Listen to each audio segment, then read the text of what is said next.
Good evening, all of you. All of you can hear me? तो कल क्या पढ़ा हमने? समझ आया? क्या समझ आया? Online can you hear me? That's great. ठीक है।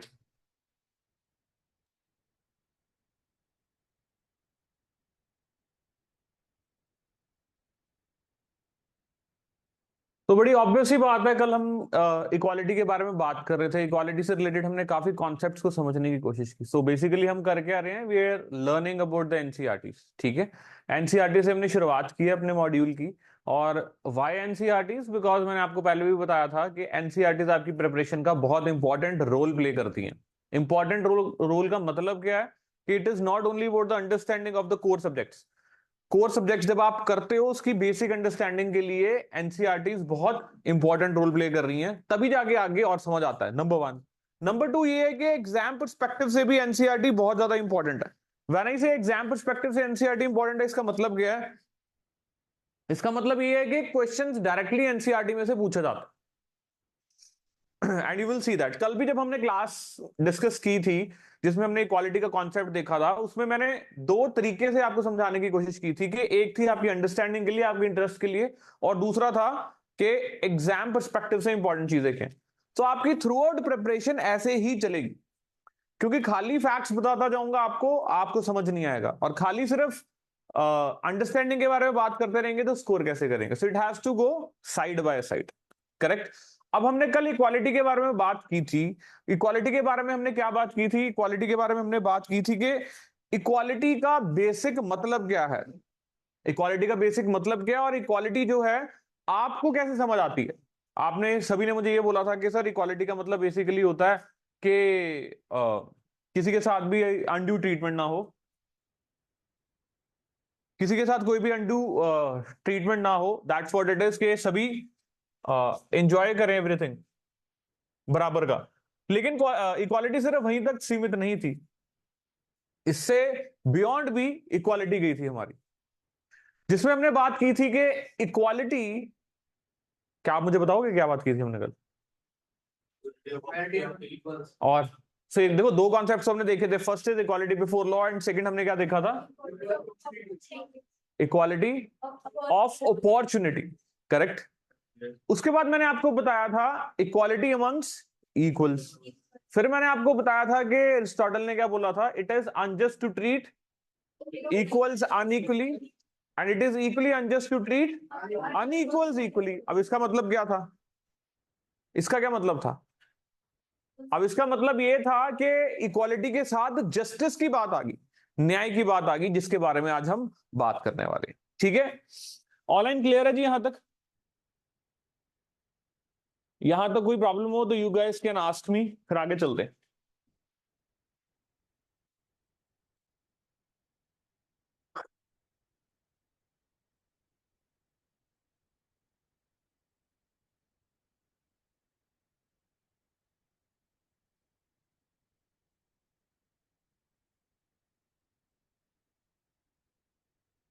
देखो आज की क्लास आपको थोड़ी है जी।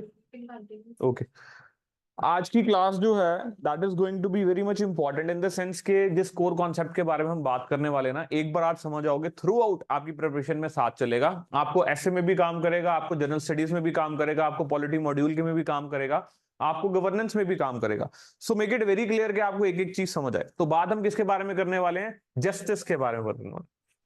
तो व्हाट इज जस्टिस? जस्टिस, यहां मैं कल भी आपको बताया था कि जस्टिस की बात हम सोसाइटल जस्टिस की बात कर रहे हैं, सोशल जस्टिस की बात कर रहे हैं। We are not talking about the justice जो कोर्ट्स में मिलता है। ठीक है। So we are talking about the justice जो सोसाइटी में एग्जिस्ट करना चाहिए। इक्वालिटी का मतलब भी ये नहीं होता है कि सभी समान हो जाए। इक्वालिटी अगर हम एस्टैब्लिश करने की कोशिश करेंगे जस्टिस के साथ रहे, उसका मतलब ये नहीं होता कि एवरीवन शुड बी इक्वल। आप और मैं किसी ना किसी एस्पेक्ट में अनइक्वल रहेंगे, लेकिन जो इनइक्वालिटी है वो इतनी ज्यादा नहीं होनी चाहिए कि बहुत ही हमें नजर आए।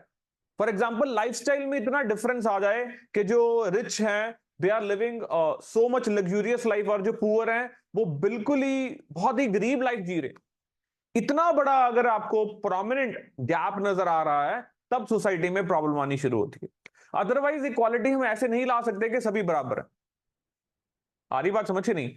फॉर एग्जाम्पल मैं आपको बोलूं कि आपने एग्जाम देना, एग्जाम के रिलेटेड इक्वालिटी कैसे स्टैब्लिश की जा सकती है? लेट्स से आपको +2 या ग्रेजुएशन के एग्जाम देने, इक्वालिटी का प्रिंसिपल यहां लगाना हो तो हम क्या करेंगे? Equality before law, that means हर एक की वैल्यूएशन सही चेक की जाएगी। आप एग्जाम लिख रहे हो, ठीक है, सभी को इक्वालिटी ऑफ अपॉर्चुनिटी, सभी को अपॉर्चुनिटी एग्जाम लिखने का, करेक्ट। अब उसके बाद अगर मैं आपको बोलूं कि जो पेपर चेक कर रहा है उसको क्या करना चाहिए, उसको मार्क्स भी इक्वली डिस्ट्रीब्यूट कर देनी चाहिए सभी को। Would that make sense? क्यों? अगर इक्वालिटी की बात कर रहे हैं, सभी को इक्वल मार्क्स देके खत्म करो बात। Would that make sense? Why? Equality of output possible नहीं है जी। इक्वालिटी ऑफ आउटपुट पॉसिबल नहीं। अच्छा, आप क्या कह रहे हो? तो अगर आपको इतनी बात का पता है कि यार हम पेपर में जाएं या ना जाएं या अटेम्प्ट दें, जैसा मर्जी दे, पढ़ के दे ना पढ़ के दे, नंबर तो हमें सेम ही मिलने हैं, तो फायदा क्या पढ़ने का? आप पढ़ोगे? नहीं पढ़ोगे। अगर आप पढ़ोगे नहीं तो what is going to happen? आपका इंटेलेक्ट डेवलप नहीं करेगा, तो आपका इंटेलेक्ट डेवलप नहीं करेगा तो आप कोई भी क्रिएशन नहीं करोगे, कोई भी इन्वेंशन नहीं करोगे। समझ पा रहे हो? Because there is no incentive, because मेहनत करने के लिए कुछ भी मोटिवेशन ही नहीं है। आपको पता है नो मैटर व्हाट मार्क्स तो उतने ही मिलने हैं, तो फिर फायदा क्या पढ़ने का? बिना पढ़े चले जाएंगे। समझ पा रहे हो बात? तो इक्वालिटी का मतलब ये नहीं होता है कि हम एब्सोल्यूट टर्म्स में इक्वालिटी की बात कर रहे हैं। इक्वालिटी का मतलब ये होता है कि हम बेसिक लेवल की इक्वालिटी इंश्योर कर रहे हैं, और उसके बाद भी अगर इक्वालिटी इनइक्वालिटी बहुत ज्यादा परसिस्ट कर रही है, उसमें हम फिर क्या करते हैं? अफर्मेटिव एक्शंस लेके उसको सेटल करने की कोशिश करते हैं। ठीक है जी। एक बात और है, इक्वालिटी सभी को प्रोवाइड कर देगी, नॉट नेसेसरीली सभी एक जगह पर पहुंचेंगे। फॉर एग्जाम्पल मैंने आपको बोला था ये एग्जाम की तैयारी कर रहे हो आप सभी, और सभी को 100 रुपए का फॉर्म भरना है, 100 रुपए का फॉर्म भर के एग्जाम देना, और कोई भी क्लियर कर सकता है। इक्वालिटी स्टैब्लिश होगी because you have equality before law and then you have equality of opportunity. But that will not make sure कि हर बच्चा एग्जाम को क्रैक कर पा रहा है या हर काबिल बच्चा एग्जाम को क्रैक कर पा रहा है। क्यों? क्योंकि कुछ बच्चे ऐसे भी होंगे जिनको बेसिक एजुकेशन ही अवेलेबल नहीं हो पाई। क्या समझे? कुछ बच्चे ऐसे भी होंगे जिनको बेसिक एजुकेशन अवेलेबल नहीं हो पाई। कुछ बच्चे ऐसे होंगे जो हेल्थ से ही स्ट्रगल करते रहे। क्यों?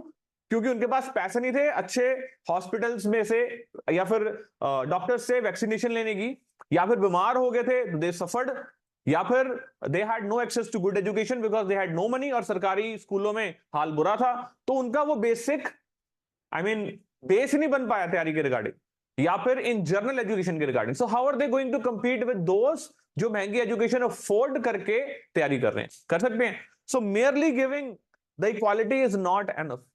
Equality has to bring justice, तभी वो इक्वालिटी क्या होती है? सही होती है। अब इसीलिए आज हम बात करेंगे किसके बारे में?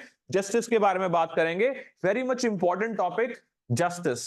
अब जस्टिस का मतलब क्या होता है? अगर मैं इसको ट्रांसलेट करूं, इट इज एक्चुअली न्याय। अब न्याय का मतलब क्या है? कि जो जिसका जो बनता है उसको दे दीजिए। अब आप एक रिक्शे वाले से आपको लेट से आपको ट्रेवल करना है ए डेस्टिनेशन से बी डेस्टिनेशन पे, आप रिक्शे वाले को बोलते हो कि भाई कितने पैसे लोगे? वो आपको बोलता है जी मैं 100 रुपीज लूंगा। आप उससे क्या करते हो? बार्गेन करते हो और बोलते हो नहीं यार 80 रुपीज में ले जा। तो वो कहता है ठीक है जी 90 दे दो। आप क्या बोलते हो? ओके ठीक है। अब वहां पहुंच जाते हो, पहुंच के आप क्या कहते हो उसको? ये ले 80 रुपीज। अब वो क्या बोलेगा कि this is what it is, अन्याय, इनजस्टिस। व्हाई? बिकॉज जो बनता है मेरा वो मुझे मिल जाए, वही क्या है? न्याय है। समझे बात? सो न्याय की सिंपल सरल भाषा में मैंने आपको क्या बताया? जिसका जो बनता है उसको वो मिल जाना चाहिए। अब जिसका किसका क्या बनता है is a big question mark. किसका क्या बनता है is a big question mark. As a daughter आपका क्या बनता है? एज अ सन आपका क्या बनता है? एज अ फादर आपका क्या बनता है? एज अ मदर आपका क्या बनता है? एज अ स्टूडेंट आपका क्या बनता है? एज अ फ्रेंड आपका क्या बनता है? एज सिटीजन ऑफ इंडिया आपका क्या बनता? अगर वो सब चीजें जो बनती हैं आपकी आपको मिल रही हैं, देन जस्टिस प्रिवेल करता। आपकी ड्यूटी क्या बनती है देश के लिए, वो भी जस्टिस में काउंट होती है। आपको राइट्स मिल रहे हैं, वो भी जस्टिस में काउंट होता है। आप अपनी डिलीवरी दे रहे हो, वो भी जस्टिस में काउंट होती है। If I am coming here और मैं आपको आप जिस एग्जाम के लिए आए उस एग्जाम के लिए ना पढ़ा के मैं बातें मार के आपको भेज दूं यहां पर, what will happen? This is injustice. किसके साथ? आपका, आपके साथ इनजस्टिस। क्यों? क्योंकि आपका बनता क्या था? पढ़ना, और मेरा बनता क्या था? पढ़ाना। मैंने नहीं किया, दिस इज इनजस्टिस। अब आपके और मेरे बीच में एक अग्रीमेंट हुआ है क्या, कि मैंने आपको पढ़ाने के लिए, मैंने कमिटमेंट की है कि मैं आपको पढ़ाऊंगा, और आपने कमिटमेंट की है पढ़ने की। तो अगर आप नहीं पढ़ते हो तो क्या कर रहे हो आप मेरे साथ? इनजस्टिस। तो मैं इनजस्टिस का क्या हूं? शिकार हूं। और आज से नहीं हूं, काफी सालों से हूं। समझ रहे हो? और चलता आ रहा है, अब इतना चलता आ रहा है कि मुझे लग गया पता कि मेरे साथ तो अन्याय होना ही होना, लेकिन आपके साथ अन्याय नहीं होगा। ठीक है? आई बात समझ? ऑनलाइन न्याय का मतलब समझ आया? जस्टिस का मतलब समझ आया? अब देखते हैं एंशिएंट इंडिया में जस्टिस के क्या कॉन्सेप्ट थे। एंशिएंट इंडिया में जस्टिस के क्या कॉन्सेप्ट थे? अब मैंने आपको क्या बोला? What is due to you and what is due to the society, that is what is justice. तो पहले हमारे क्या होता था, हमेशा बोला जाता था कि अगर हर बंदा सोसाइटी में, हम जस्टिस किस सेंस में बात करें? सोसाइटल जस्टिस, सोशल जस्टिस की बात कर रहे हैं, तो बाकी सारे जस्टिस भूल जाना। बेटे का जस्टिस, बेटी का जस्टिस, ब्रदर का, वो सब भूलो, सोसाइटल जस्टिस की बात कर रहे हैं। ठीक है? और घर जाके बगावत नहीं करनी है कि ये मेरा बनता आपने मुझे नहीं दिया। ओके? तो जो मिल रहा है वो भी नहीं मिलेगा शायद। तो सोसाइटी में क्या होता था, ये बोला जाता था कि जिसका जो कर्तव्य है वो अपना कर्तव्य पूरा करता जाए, और अगर हर बंदा अपना अपना कर्तव्य पूरा करेगा तो हम कैसी सोसाइटी में रहेंगे? जस्ट सोसाइटी में रहेंगे। एक ऐसी सोसाइटी जहां पर न्याय हो रहा है। अब किसका क्या बनता है? कहने का मेरा मकसद क्या है? ब्रॉडर पर्सपेक्टिव में बात करें तो हर सोसाइटी में कुछ बेसिक काम होते हैं करने वाले। क्या काम होते हैं? एक किंग होता है, रूलर होता है, एक वॉरियर होता है जो बचाता है, प्रोटेक्ट करता है, आर्मी होता है। दूसरे कौन होते हैं? बिजनेसमैन होते हैं। उसके अलावा क्या होते हैं?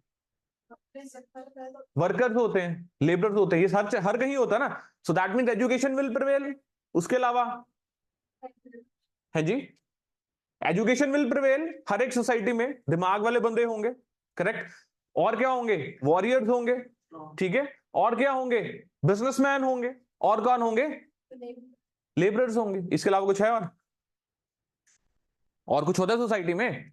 अगर हमें वर्क की डिवीजन करनी है तो इसके अलावा और कौन सी वर्क की डिवीजन कर पाओगे? ब्रॉडर यही करोगे ना। तो सोसाइटी में जस्टिस कैसे आता है? जब दिमाग जिसका है वो दिमाग वाला काम कर रहा है, जिसका जिसके पास पावर है, फिजिकल पावर है, वो क्या कर रहा है? वो वॉरियर बन रहा है, वो किंग बन रहा है। और जिसका दिमाग बिजनेस में है वो वही काम कर रहा है, और जिसका कुछ भी दिमाग नहीं है वो लेबरर वाला काम कर रहा है, तो वो लेबर करेगा। अब हर बंदा अगर ऐसा करता जाएगा तो सोसाइटी में क्या होगा? जस्टिस। सपोज कीजिए जो सिर्फ लेबर का काम करना जानता है उसको भागदौड़ दे दी जाए देश चलाने की, व्हाट विल हैपन? क्या होगा? क्याओस हो जाएगा। जो बिजनेस करना जानता है उसको दिमाग वाला काम दे दिया जाए, इन द सेंस एजुकेशन का काम दे दिया जाए, व्हाट विल हैपन? उसके साथ अन्याय होगा उस जस्ट काम के साथ, कि नहीं होगा? कि नहीं? So what is this? This is injustice. सो पुराने जमाने में क्या बोला जाता था कि हर बंदा अपना अपना काम करता बने, तो that is what is justice in this society. आज के जमाने का जस्टिस क्या है वो भी अभी हम बात करेंगे, वो थोड़ा अलग लेवल के जस्टिस की बात है। यहां तक आपको क्लियर हुआ? तो अगर मैं आपको एंशिएंट इंडिया की बात करूं तो वहां पर हमारे पास 4 वर्ण होते थे। होते थे कौन से? दैट मीन्स अगर हम बात करें कास्ट सिस्टम की, तो वर्ण सिस्टम जिसको हम बोल रहे हैं, तो उसमें कौन कौन से वर्ण होते थे? मतलब कैटेगराइजेशन कौन कौन सी थी?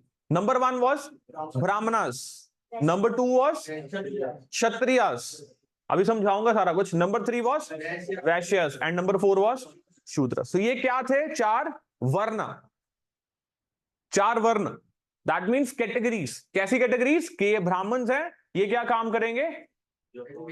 एजुकेशन का काम करेंगे, इंटेलेक्चुअल काम करेंगे। क्षत्रिय क्या है? वॉरियर्स, ये क्या करेंगे? किंग बनेंगे। और उसके अलावा वैश्यस, वैश्यस क्या करेंगे? एग्रीकल्चरिस्ट होंगे, ट्रेडर्स होंगे, बिजनेसमैन होंगे। And then we have Shudras. Shudras क्या करेंगे? लेबर का काम।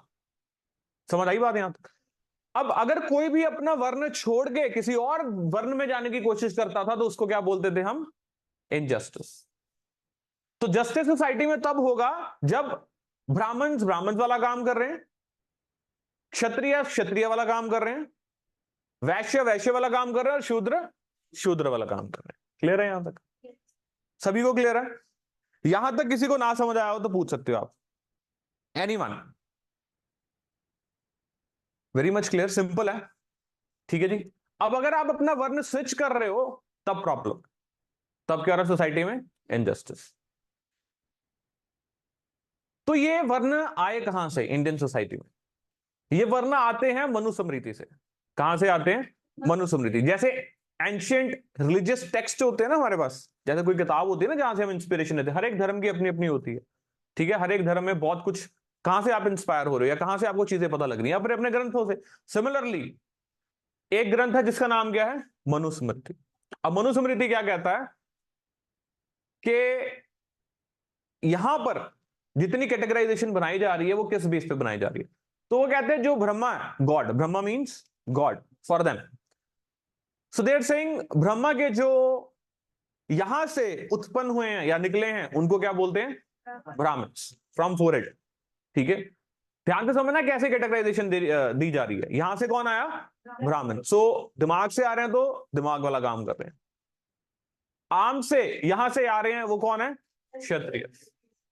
That means warriors, that means arms पार, दे आर क्षत्रिय। थाई से कौन आ रहा है? वैश्यस। और फीट से कौन आ रहा है? शूद्र।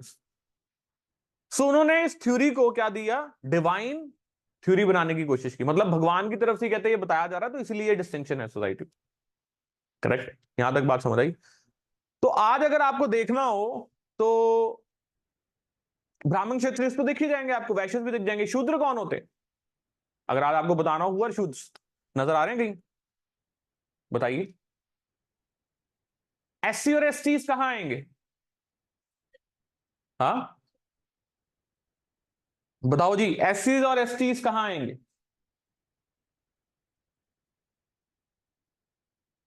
नो, उनको इस वर्ण सिस्टम में जगह ही नहीं दी गई। उनको इस वर्ण सिस्टम में जगह ही नहीं दी गई। That mean they were considered as untouchables. समझ आई बात?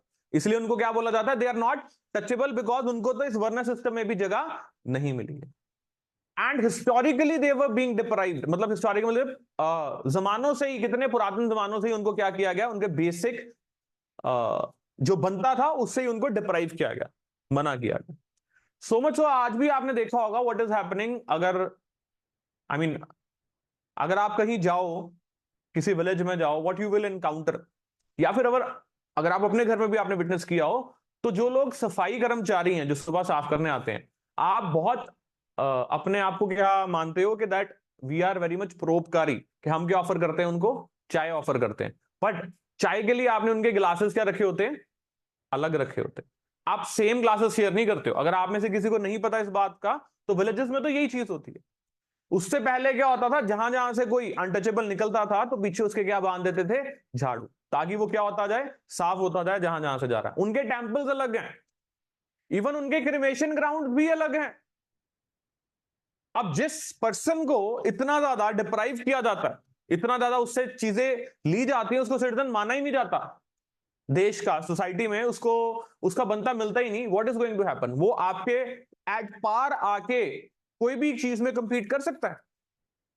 नहीं कर सकता। तो फिर इक्वालिटी लाने के लिए हमें क्या करना पड़ता है? अफर्मेटिव एक्शंस लेने पड़ते हैं।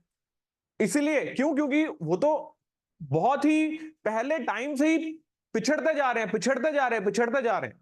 अब इक्वालिटी लाके भी हम मेक श्योर नहीं कर पा रहे हैं कि हम एट पार आ जाए। तो हमने क्या किया? उनको अफर्मेटिव एक्शन दिए ताकि वो बराबर आ जाए।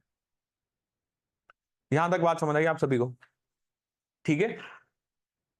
सो this is what is justice. जब आपको सोसाइटी में एस्टैब्लिश करना है तो आपको क्या करना पड़ता है? कुछ ना कुछ एक्शंस लेने ही पड़ते हैं, तभी सोसाइटी में क्या होता है? न्याय एस्टैब्लिश होता है। सो एंशिएंट आइडिया ऑफ जस्टिस मैंने आपको बता दिया। इवन गांधी जी तो कहते थे कि वर्ना सिस्टम इज राइट, इसीलिए गांधी जी की और बाबा साहेब अम्बेडकर की कभी नहीं बनती थी इस मैटर में।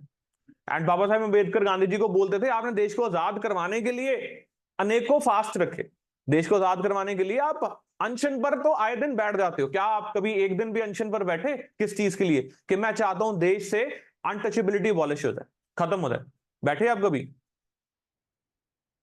तो ये जो इनके मतभेद थे ये चलते रहे। एनीवे आप मॉडर्न हिस्ट्री में ये सारी चीजों के बारे में देखोगे कि हाउ इट वेंट। बट अभी तो हम बात कर रहे थे जस्टिस के बारे में। तो मैंने आपको क्या बताया, इंडियन सोसाइटी में जस्टिस कैसे एस्टैब्लिश किया जाता था। लेकिन ये जरूरी नहीं था कि जो ब्राह्मण परिवार में पैदा हो रहा है वो ब्राह्मण है, ऐसा कुछ नहीं था। जो क्षत्रियों में पैदा हो रहा है वो क्या हो जाएगा? Kshatriya. It could be a matter of fact कि ब्राह्मण परिवार में पैदा होने वाला शूद्र भी हो सकता है, because this was the division of work and was not the division of work force. क्या समझे? ये डिवीजन किसकी थी? काम की डिवीजन थी, लोगों की डिवीजन नहीं थी।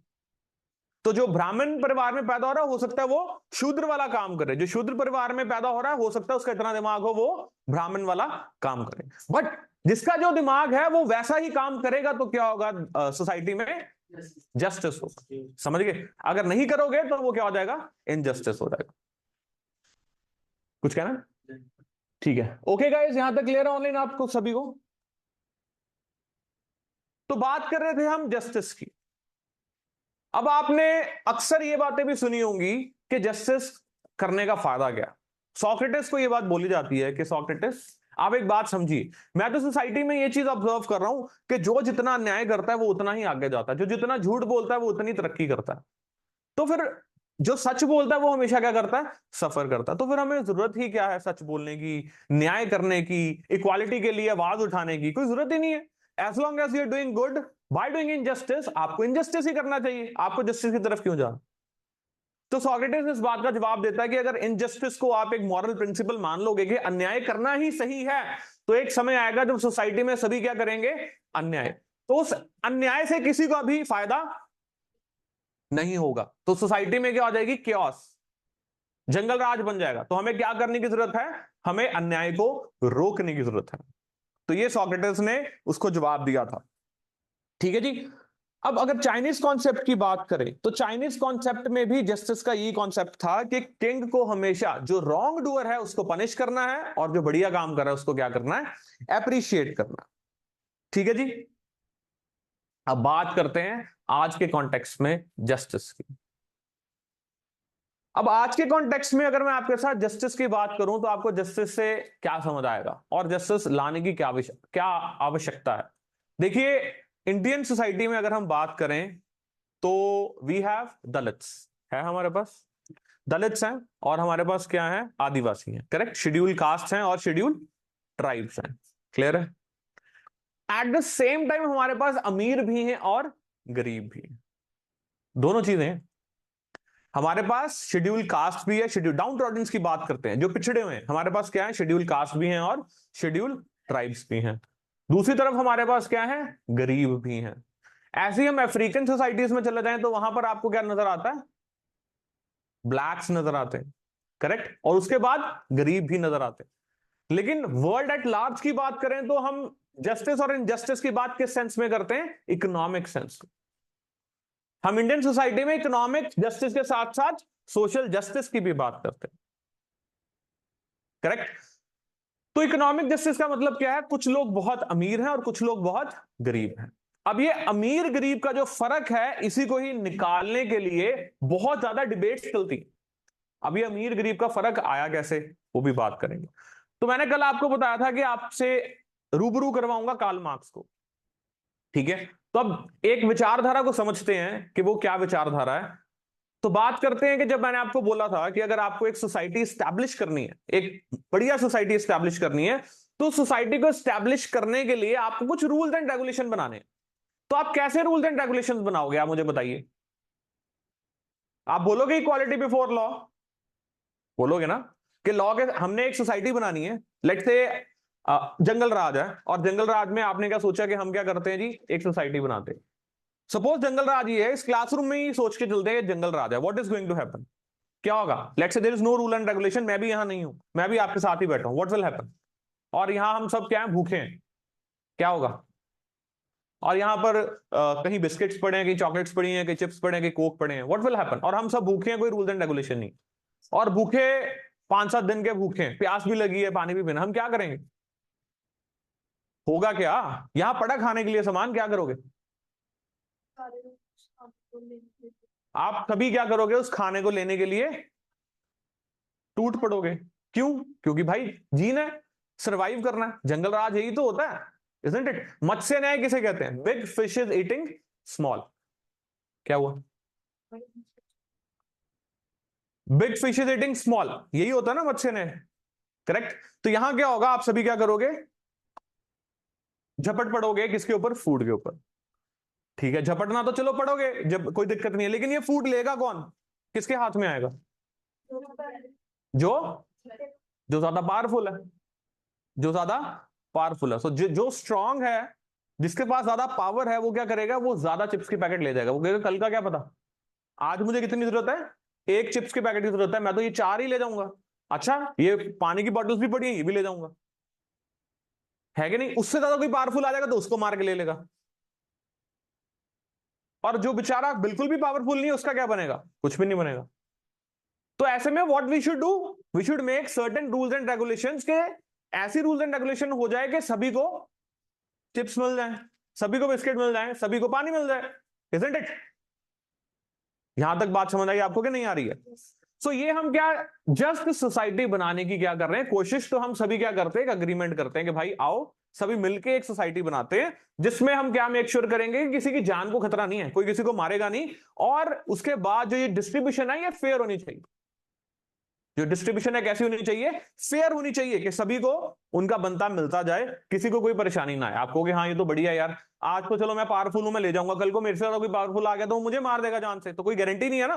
सो इट इज बेटर हम क्या करें? एक बढ़िया सी सोसाइटी बना के चलते हैं which is based upon the rules and regulation. तो आप कैसी रूल्स एंड रेगुलेशन बनाओगे?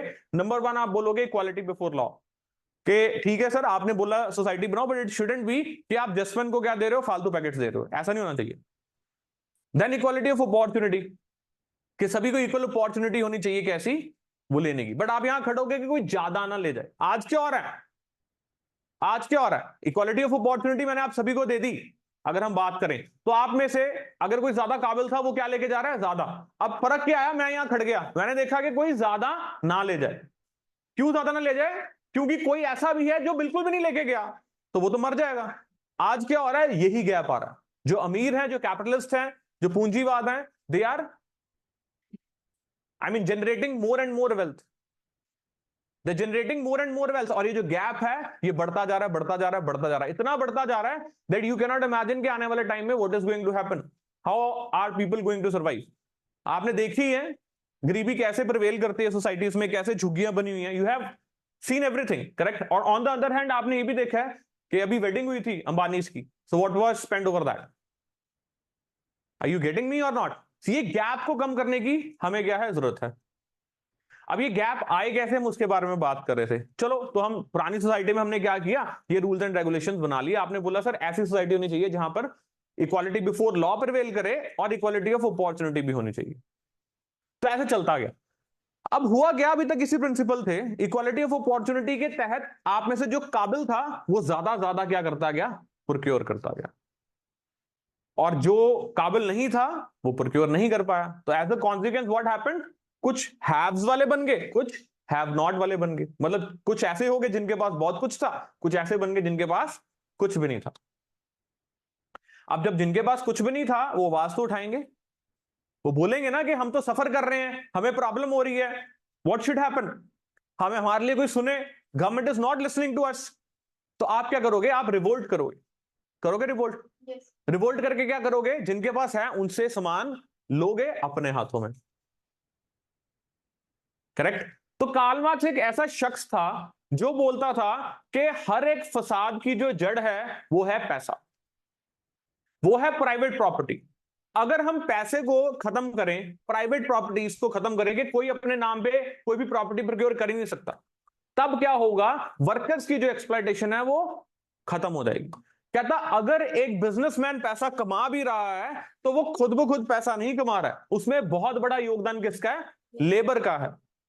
और लेबर को वो कितना पैसा देता है? वो लेबर को सिर्फ उतना के पैसा देता है कि अगले दिन वो दोबारा काम पर आ जाए, और पूरा दिन उससे काम लेता है, शाम को फिर घर भेज देता है और कहता है ये ले दो पैसे ले जा, इससे तेरे 2 पीस ब्रेड के आ जाएंगे, एक तेरी वाइफ के लिए आ जाएगा और एक तेरे बच्चों के लिए आ जाएगा, 2 तू खा ली।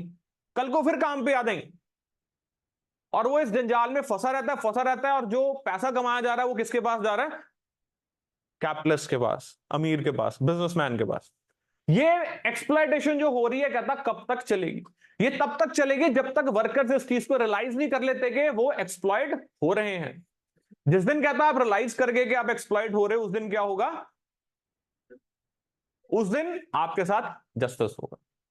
तो कहता आओ सभी इकट्ठे हो जाओ, workers of the whole world, और मिलके क्या करते हैं? इसको डिस्ट्रॉय करते हैं, आई मीन वायलेंस के थ्रू मार देते हैं, सिस्टम को खत्म कर देते हैं। That's what Marx has said. यहां तक बात समझ आई? वो कहता है एक इंसान का पर्पस क्या होता है जिंदगी का? काम करना थोड़ी पर्पस होता है। पर्पस क्या होता है बताइए? Come on, let me know what is the purpose. है जी? नो? एनिमल्स के पास कोई करेंसी है तो वो कैसे खुश नहीं होते हैं? No, survival is not your purpose. जिसने भेजा इस दुनिया में उसने सर्वाइवल भी मेक श्योर की है। बात सिर्फ आपकी नहीं हो रही, उस चींटी की भी हो रही है जो सर्वाइव करती है। बात डॉग की भी हो रही है, स्ट्रे डॉग की जो सर्वाइव करता है। बात लायन की भी हो रही है जो सर्वाइव करता है। बात डियर की भी हो रही है जो सर्वाइव करता है। मंकी भी सर्वाइव करता है। हर एक बर्ड, हर एक एनिमल, आई मीन हर कोई लिविंग बीइंग यहां सर्वाइव कर रहा है। But purpose of life is not survival. हर एक इंसान की, हर एक ऑर्गेनिज्म की एक स्पेशलिटी होती है। जैसे डॉग्स हैं, उनकी क्या होती है? लॉयल्टी हम मानते हैं, ठीक है। सेकेंडली हैप्पीनेस, थर्डली उनके पास स्मेलिंग पावर होती है, करेक्ट। पैसा कहां है? कहीं भी नहीं। उसकी हैप्पीनेस का सोर्स क्या है? कि उसका मास्टर जब आता है उसके पास है कि नहीं? यहां तक समझ पा रहे हो? पीकॉक, पीकॉक डांस करता है तो देखो कितना प्यारा लगता है। समझ पा रहे हो? सिमिलरली आपकी भी लाइफ का कोई ना कोई क्या है? पर्पस है। अब हनी भी वो क्या देती है? हनी।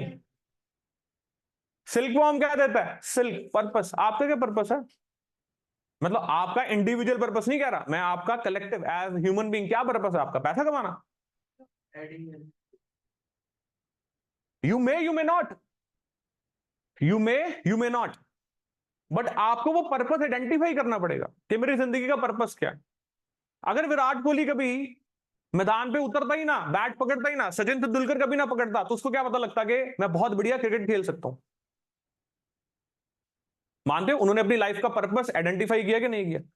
शाहरुख खान कभी एक्टिंग में जाता ही ना, तो उसको क्या पता लगता है? That I can be the greatest actor of times.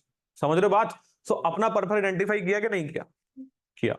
क्या आप लोग अपनी लाइफ का पर्पस आइडेंटिफाई कर रहे हो? कर रहे हो? कैसे? नहीं कर पाओगे। ना कर रहे हो क्यों? क्योंकि आपके पास समय ही नहीं है। समय क्यों नहीं है? क्योंकि आपको इस, कार्ल मार्क्स कह रहा है, क्योंकि आपको इस सोसाइटी ने, जो कि कैसी सोसाइटी है? कैपिटलिस्ट सोसाइटी है, जहां पर पैसा होना बहुत जरूरी है और ज्यादा पैसा होना जरूरी है, उसके जाल में आप फंसते जा रहे हो। आपको फ्रीडम है? Are you free? है जी? Are you guys free? क्यों आरंट यू फ्री? अरे कमाना है बोलो, आरंट यू गाइस फ्री? है जी? हो फ्री? कैसी फ्रीडम है ये? तो कार्ल मार्क्स कहता है असली फ्रीडम होती है फ्रीडम फ्रॉम नेसेसिटीज।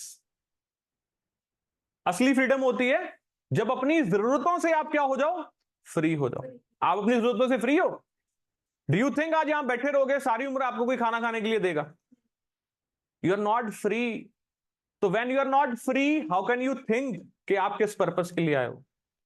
इंसान एक क्रिएटिव एनिमल है जिसका काम क्या है? सोचना। आज हम बात करते हैं ना एंशिएंट फिलोसोफर्स, प्रेजेंट फिलोसोफर्स क्यों नहीं आते? उस समय पर लोग फ्री थे, they used to think society कैसी होनी चाहिए, इक्वालिटी का मतलब क्या है, ओके, जस्टिस क्या होता है, न्याय क्या होता है। आज तो भाई टाइम ही नहीं है। आज टाइम किस चीज का है? स्कूल चले जाओ, कौन से स्कूल जाना है? बढ़िया स्कूल जाना है। कौन से मीडियम में जाना है? इंग्लिश मीडियम में जाना है। ऐसा क्यों? क्योंकि जिसको इंग्लिश आती होगी उसका सोसाइटी में क्या होगा? रुतबा। क्यों? क्योंकि शायद इंग्लिश लैंग्वेज वाले लोगों ने हमारे ऊपर क्या किया? रूल किया। बट ये भूल जाते हैं लोग कि इंग्लिश क्या है? It's means to communicate, that's it, it's a language. Language ही है सिर्फ, और तो कुछ भी नहीं है। अगर वही चीज मैं आपको हिंदी में कम्युनिकेट कर पा रहा हूं तो मैं कौन हो गया, इंफीरियर हो गया, अगर मुझे इंग्लिश नहीं आती।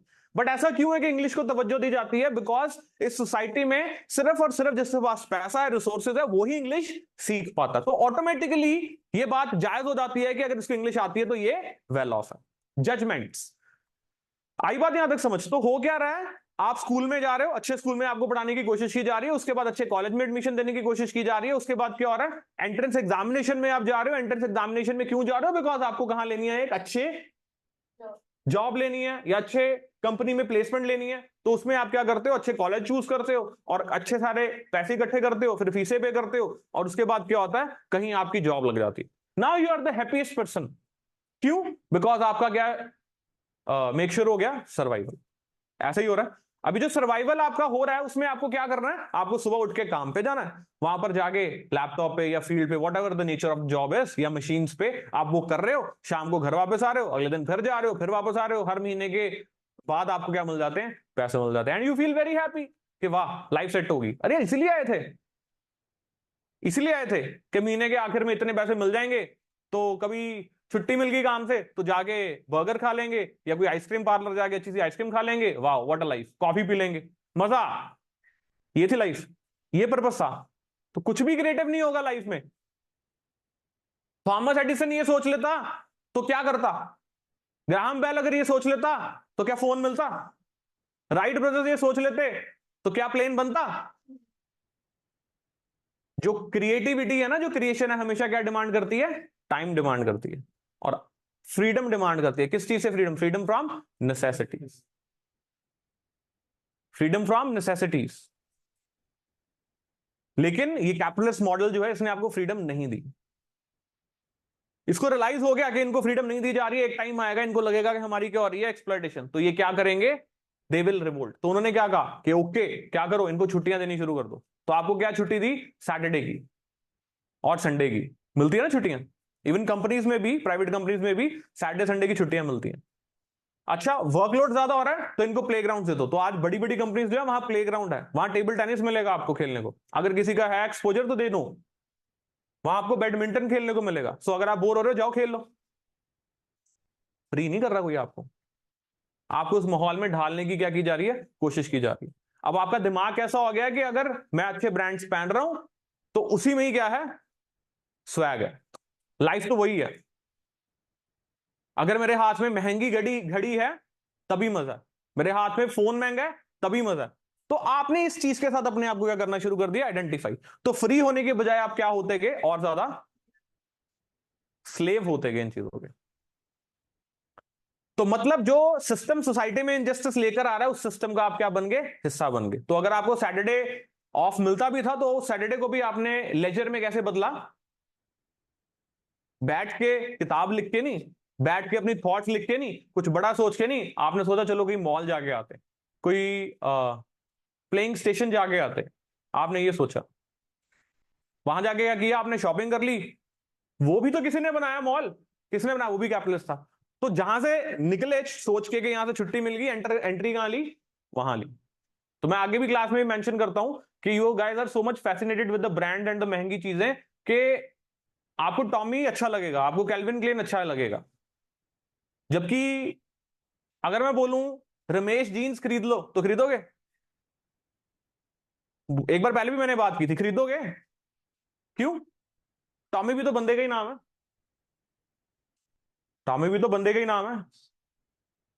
राल्फ लॉरेन, राल्फ लॉरेन भी इंसान का ही नाम है। तो अगर मैं बोल दूं सुरेश की, रमेश की, चांदीराम की, इसकी खरीद लो, तो खरीदोगे इसकी जीन्स? नो, क्योंकि उसमें आपको क्या नहीं मिल रहा, किक नहीं मिलती है।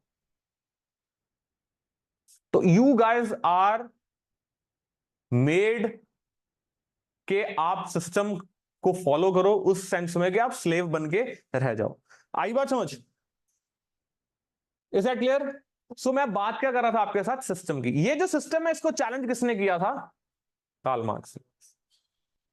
अब लिबरल प्रिंसिपल्स होते हैं, जो कैपिटलिज्म है ना वो लिबरल फिलॉसफी है, जो सिर्फ ये बोलते हैं ना ओपन कंपटीशन होना चाहिए, फ्री कंपटीशन होना चाहिए। जो लोग बोलते हैं ओपन कंपटीशन, कहते हैं इक्वालिटी बिफोर लॉ होगी, इक्वालिटी ऑफ अपॉर्चुनिटी होगी। अब जो जितना काबिल है वो उतना जाके ले लेगा। कोई बात इसमें प्रॉब्लम किसी को लग रही है? क्या बोला मैंने? आप में से किसी को अगर इस चीज में प्रॉब्लम लगती है, देखो हम जस्टिस पे जाना चाह रहे हैं, आप में से किसी को इस चीज में प्रॉब्लम लगती है तो मुझे बता दो, क्या इक्वालिटी बिफोर लॉ एस्टैब्लिश कर दी और सभी को इक्वल अपॉर्चुनिटी है, उसके बाद फ्री छोड़ दो लोगों को, जो जितना काबिल होगा वो उतना ले जाएगा, जो जितना काबिल नहीं होगा वो सफर करेगा। ये सही नहीं है सिस्टम? कौन कौन बोलता है कि सिस्टम सही है? आप सभी बोलते सिस्टम गलत है। कौन कौन बोलता है सिस्टम गलत है? Partially सही है। जो बाकी जिन्होंने दोनों में हाथ नहीं खड़ा किया वो क्या कहते हैं? वो बाबा जी का नामदान लिया उन्होंने कि कुछ बोलना नहीं। तो ये जो सिस्टम है ये सही सिस्टम है किसके पर्सपेक्टिव से? कैपिटलिस्ट के पर्सपेक्टिव से। कैपिटलिज्म और लिबरलिज्म एक ही बात है, ये दोनों इंपॉर्टेंट वर्ड्स हैं, की वर्ड्स हैं एग्जाम के लिए। कैपिटलिज्म और लिबरलिज्म एक ही बात है। ये लिबरल विचारधारा है। कौन सी विचारधारा है? उदारवादी, लिबरल बोलते हैं। ठीक है, जो क्या बोल रहे हैं? Equality before law and equality of opportunity, बस खत्म। दूसरी और एक फिलॉसफी ये है जो कहती है equality before law and equality of opportunity होना तो ठीक बात है, लेकिन एक तीसरी चीज भी चाहिए बीच में। वो क्या है? Equality of outcomes. बहुत बहुत बहुत ज्यादा इंपॉर्टेंट टॉपिक है। वो क्या बोलते हैं? Equality of outcomes. अब इस इक्वालिटी ऑफ आउटकम को समझते हो क्या है? कि ठीक है इक्वालिटी स्टैब्लिश होगी अगर हम सिर्फ लिबरल प्रिंसिपल के साथ चलते हैं। किसके साथ? लिबरल प्रिंसिपल, जो कैपिटलिस्ट विचारधारा के होते हैं। सिर्फ उनके प्रिंसिपल्स के साथ अगर हम चलेंगे तो वो हमें क्या बोलेंगे? वो बोलेंगे ये दो चीजें कर दी हमने, इसके बाद लेट से ये चार जाने बहुत कैपेबल थे, इन्होंने रिसोर्सेज ऑक्यूपाई कर लिए, आप चार जाने कैपेबल नहीं थे, आप क्या करोगे? सफर करोगे जिंदगी में। लेकिन यहां पर दूसरा बंदा आ जाएगा, वो कहेगा ये गलत है। It has to be equality of outcomes, कि ठीक है कि हमने इक्वालिटी बिफोर लॉ दे दी, अपॉर्चुनिटी भी सभी को दे दी, बट इट शुडंट बी कि इसका आउटकम ये होगा कि कोई रिसोर्सेज बहुत ज्यादा ले जाएगा और कोई रिसोर्सेज बिल्कुल नहीं लेके जा पाएगा। तो यहां पर किसको एंट्री करनी है? स्टेट को, गवर्नमेंट को एंट्री करनी है, और गवर्नमेंट को मेक श्योर करना है कि there has to be equality of outcome. मतलब कि नो मैटर कोई कितना काबिल है नहीं है, लेकिन जब डिस्ट्रीब्यूशन होनी है सभी में क्या हो? बराबर। अब बताओ ये वाला सिस्टम बढ़िया है कि ये वाला सिस्टम बढ़िया है? अब ये कहता कि जस्टिस क्या है? सिर्फ ये दो प्रिंसिपल्स। ये कहता जस्टिस क्या है? ये तीन चीजें। समझे? जो लिबरल फिलॉसफी है वो क्या कहती है? जस्टिस का मतलब क्या है? Equality before law and equality of opportunity, बस फ्री कंपटीशन। ये बोलते हैं no, equality before law equality of opportunity के साथ it has to be equality of outcomes. तो बताओ जस्टिस क्या है? What is justice? आपको दोनों में से कौन सी चीज जस्टिस लग रही है गाइस? दोनों ही extremes हैं। है जी? दोनों ही extremes हैं। कोई भी नहीं? फिर अपना प्रिंसिपल दे दो। कम ऑन सोचो। देखो मैं तो बोल ही दूंगा, मैं आगे कंटिन्यू भी कर दूंगा, but it is about you. आपके दिमाग में क्या आ रहा है? हाँ जी, अपना विवेक वर्तिए विवेक जी, और बताइए। ये कहते हैं हम लॉर्ड बुद्ध हैं, हम मिडिल पाथ की बात करेंगे। एरिस्टोटल भी मिडिल पाथ की बात करता था। हाँ जी बताओ।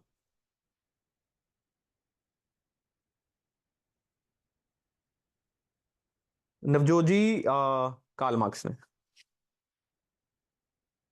Karl Marx, equality of outcomes, Karl Marx. Okay, नहीं कुछ नहीं पता? मेरे प्यारे गूंगे बच्चों, बहरे तो नहीं हो? आपको समझ आ गया मैंने क्या समझाया कि समझ भी नहीं आया? किसको नहीं समझ आया? किसको नहीं समझ आया? देखो मेरी ये बातें अगर समझ आओगे ना, ये तो आपके लिए केक वॉक हो जाएगी, अगर मेरी ये बातें समझ आओगे। किसको नहीं समझ आया? बताओ, सभी को समझ आ गया? हाँ जी। देखो एक सिस्टम है कैपिटलिज्म, जो कौन सी थॉट से आ रहा है? लिबरल थॉट से आ रहा है। मतलब लिबरल विचारधारा वाले लोग कौन सा सिस्टम स्टैब्लिश करते हैं? Capitalist system. यहां तक समझ आ गया? मार्क्स क्या कह रहा है वो भी समझ आ गया? तो मार्क्स का मानना है, ध्यान से सुनना, from each according to ability, to each according to need. क्या बोला मैंने, सुन लो, from each according to ability to each according to need. हर शख्स से उसकी एबिलिटी के अनुसार ले लिया जाए और हर शख्स में जिसको जितनी जरूरत है उसके हिसाब से उसको बांट दिया जाए। तो ऐसे में कहता कि सोसाइटी में जस्टिस आ जाएगा। फॉर एग्जाम्पल 1 2 3 4 5, ये 5 जाने हैं। इनमें से एक को क्रॉप एक फार्मर है, मतलब इसको क्रॉप्स उगानी आती है, ठीक है। दूसरा क्या है, लेटर से ये कुक है, इसको खाना बनाना आता है। तीसरा क्या है, जिसको लेटर से यूटेंसिल्स बनाने आते हैं, ठीक है। या फिर ये भी छोड़ो, इग्नोर करो इसको। जस्ट रिमेंबर दिस,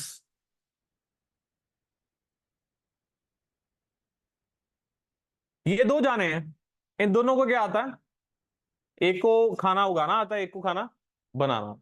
ये जो 3 है इनको कुछ भी नहीं आता, इनको कुछ भी नहीं आता। बहुत ध्यान से समझना। अब अगर लिबरल विचारधारा का शख्स होगा वो क्या बोलेगा, वो बोलेगा ये फार्म्स पड़े हैं और ये गैस स्टोव्स पड़े हैं, ठीक है। क्या बोलेगा वो, ये फार्म्स हैं, ये गैस स्टोव्स पड़े हैं। तो स्टेट को बोलेगा इक्वली डिस्ट्रीब्यूट कर दे। क्या कर दे, इक्वली डिस्ट्रीब्यूट कर दे, कोई दिक्कत नहीं। और इक्वालिटी बिफोर लॉ होनी चाहिए, ये नहीं कि तेरा फेवरेट है तो इसको ज्यादा दे दे, ये तेरा कम फेवरेट है तो इसको कम दे। No, equality before law and equality of opportunity के सभी के पास बराबर का हक होना चाहिए। अब हुआ क्या, इसको तो फार्मिंग आती थी तो ये फार्मिंग कर लेगा, इसको तो कुकिंग आती थी ये कुकिंग कर लेगा। लेटर से इन दोनों को फार्मिंग और कुकिंग ऑल्टरनेटिवली भी आती थी तो ये कर लेंगे। तो कैपिटलिज्म के अकॉर्डिंग क्या होगा कि जब स्टेट ने इक्वालिटी स्टैब्लिश कर दी तो ये क्या ले जाएंगे, आपस में खाना ले भी जाएंगे, उगा भी लेंगे और बना भी लेंगे और खा भी लेंगे। तो इन दोनों के पास क्या हो गया, ये सारे फार्म्स आ जाएंगे और ये सारे स्टोव्स आ जाएंगे, करेक्ट। इनके पास क्या आएगा, कुछ भी नहीं। अब कैपिटलिज्म को बोला जाएगा, कैपिटलिस्ट बंदे को बोला जाएगा या इन दोनों को ही कि भाई इनका क्या हुआ, इनका क्या कसूर है। वो कहेगा मुझे क्या करना।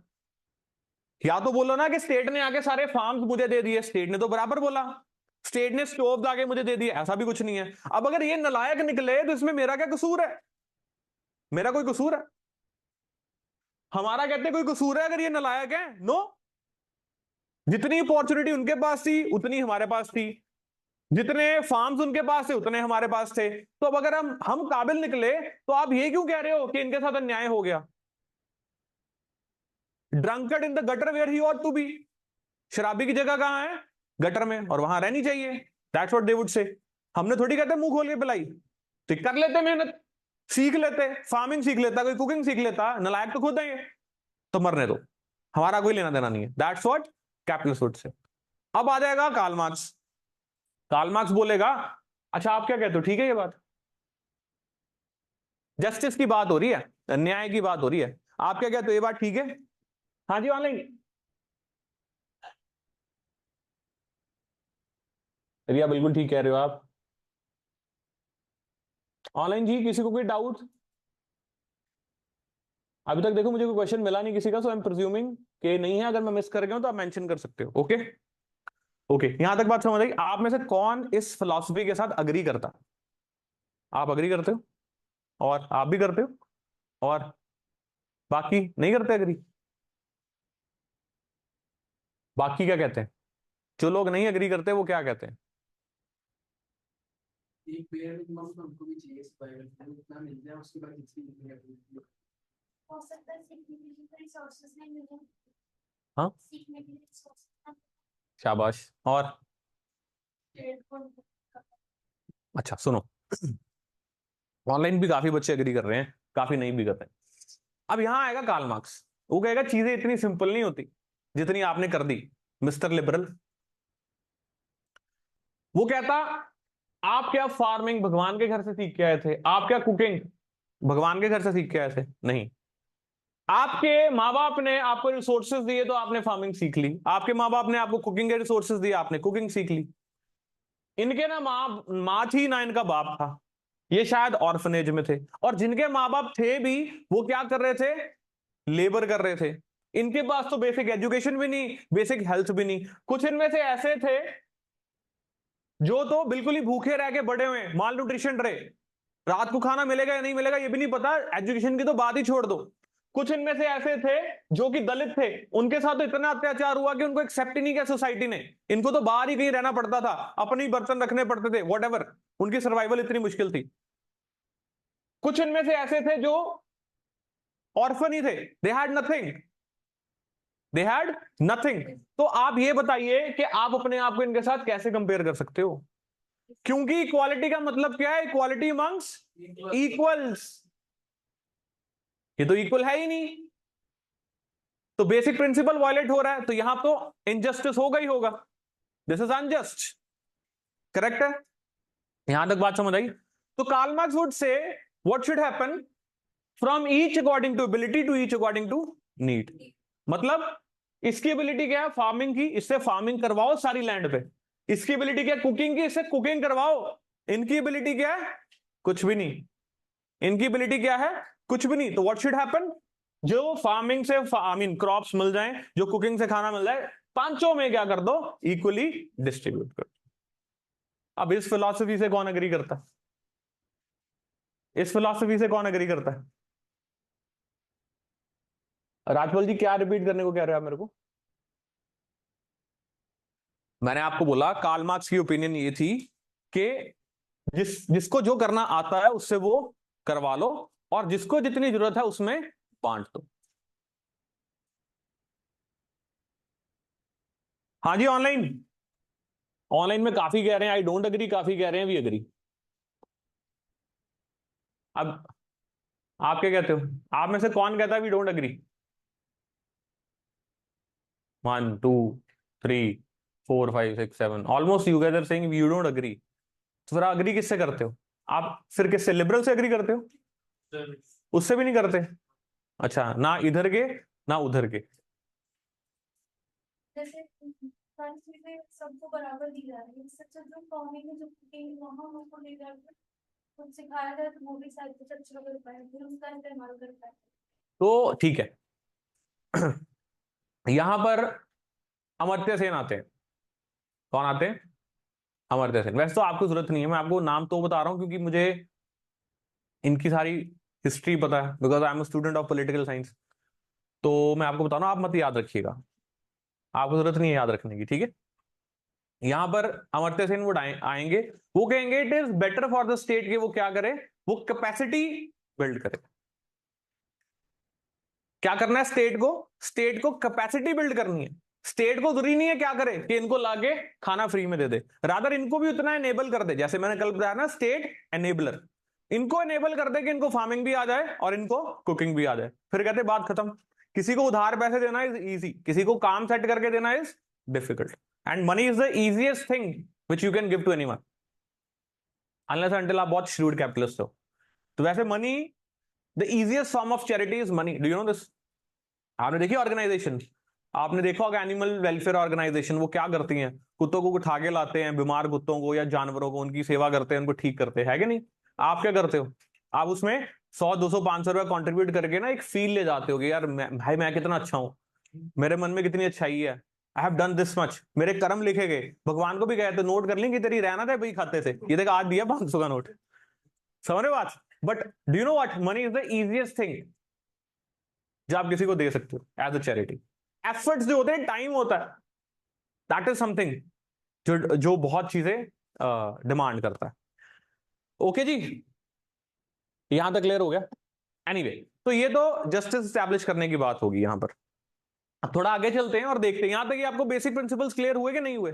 लिबरल प्रिंसिपल क्लियर हुआ आपको, मार्क्सिस्ट प्रिंसिपल भी क्लियर हुआ, सोशलिस्ट प्रिंसिपल भी होता है, मार्क्सिज्म से ही निकला हुआ सोशलिस्ट प्रिंसिपल है, देखेंगे कभी। अभी यहां तक आप सभी को क्लियर है? किसी को कोई डाउट तो नहीं? आप कोई भी बात से अग्री नहीं करते थे? मैं तो कहता हूं अमर्त्य सेन से भी अग्री मत करो, मैं तो ये कहूंगा अमर्त्य सेन से भी अग्री ना करो। अभी आगे एक और फिलोसफर आएंगे, यहां पर आपकी एनसीईआरटी की किताब में दिए गए हैं, और इसलिए मैंने सोचा कि आपको डिटेल में बताऊंगा वो क्या है। ठीक है, तो उनके बारे में बात करेंगे। कौन है पता? कौन है पता किसी को? मैं तो अभी खोल दूंगा, किसी को पता है? Anyone online? पीयूष पढ़ा पढ़ा है ऑलरेडी? No no.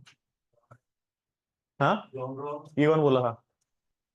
हाँ शाबाश, लो ये है John Rawls theory of justice.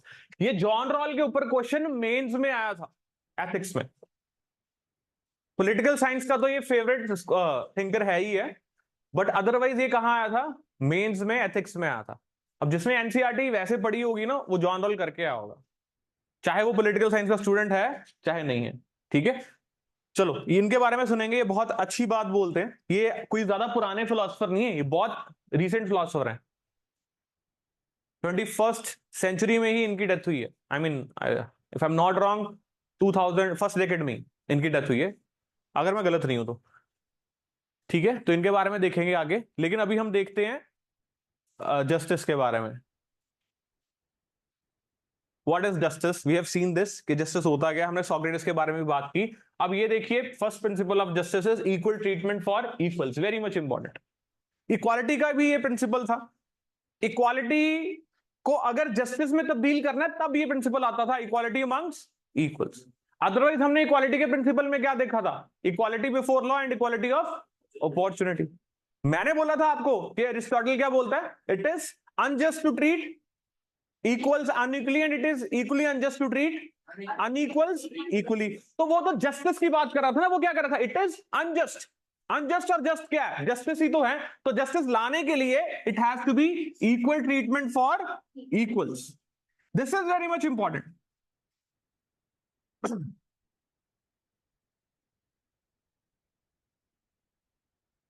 लिख लीजिए इसको आप।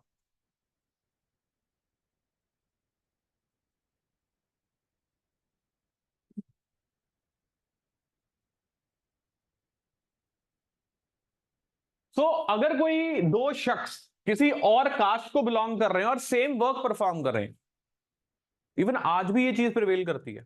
क्या मैंने क्या बोला पहले? आई मीन कंप्लीट करता हूं। दो शख्स क्या कर रहे हैं, किसी एक कास्ट या अलग कास्ट से आ रहे हैं और वो एक ही काम परफॉर्म कर रहे हैं, तो they should receive same remuneration, isn't it? Isn't it? सही बोल रहा हूं मैं? लेट से पीस पैक करने, लेट से क्या करने, लेट से कोई टॉयज पैक करने या स्वेटर्स पैक करने, तो एक शेड्यूल कास्ट पैक कर रहा है, एक जनरल कैटेगरी पैक कर रहा है। तो मैं बोलूं शेड्यूल कास्ट को पैसे कितने देने हैं? 5000, और जो जनरल कैटेगरी है उसको कितने देने हैं? 10,000। तो मैं सही हूं? गलत हूं ना? क्यों? काम तो इक्वली करते हम दोनों, सेम कर रहे हैं। मैं बोलूं one is women other one is man, man को मैंने 10,000 देने हैं, विमेन को मैंने 5,000 देने हैं। जस्ट और अनजस्ट? क्यों? काम दोनों का क्या है? बराबर, इक्वल ट्रीटमेंट फॉर इक्वल्स। यहां तक बात समझ आ गई? लेकिन सिर्फ और सिर्फ ये बात सफिशिएंट नहीं है, सिर्फ और सिर्फ ये बात सफिशिएंट नहीं है।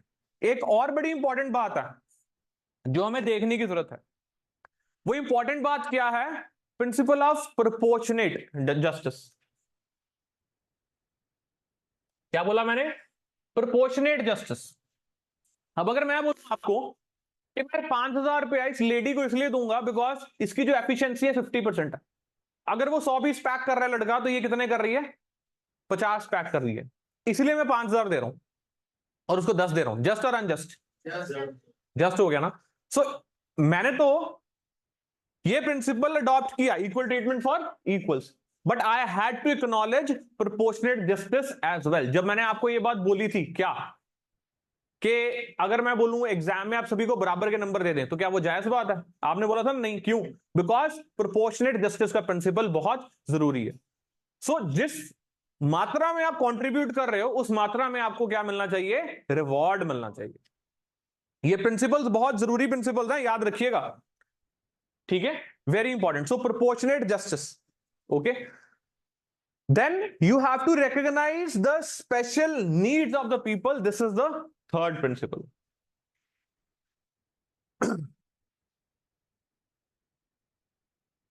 So यहां पढ़ते हैं पहले प्रोपोर्शनेट जस्टिस को. Equal treatment is not the only principle of justice. There could be circumstances in which we might feel that treating everybody equally would be unjust. How? For instance, would you react if it was decided in your school that all those who did an exam should get equal marks because they all are students of the same school and did the same exam? Here you might think it would be more fair if students were awarded marks according to the equality of their answer papers. I mean, quality of their answer papers. And also possibly the degree of effort they had put in. In other words, provided everybody starts from the same baseline of equal right. Everybody starts from the same baseline, of equal rights. Justice in such case would mean rewarding people in proportion to the scale and quality of their efforts. आई बात समझ?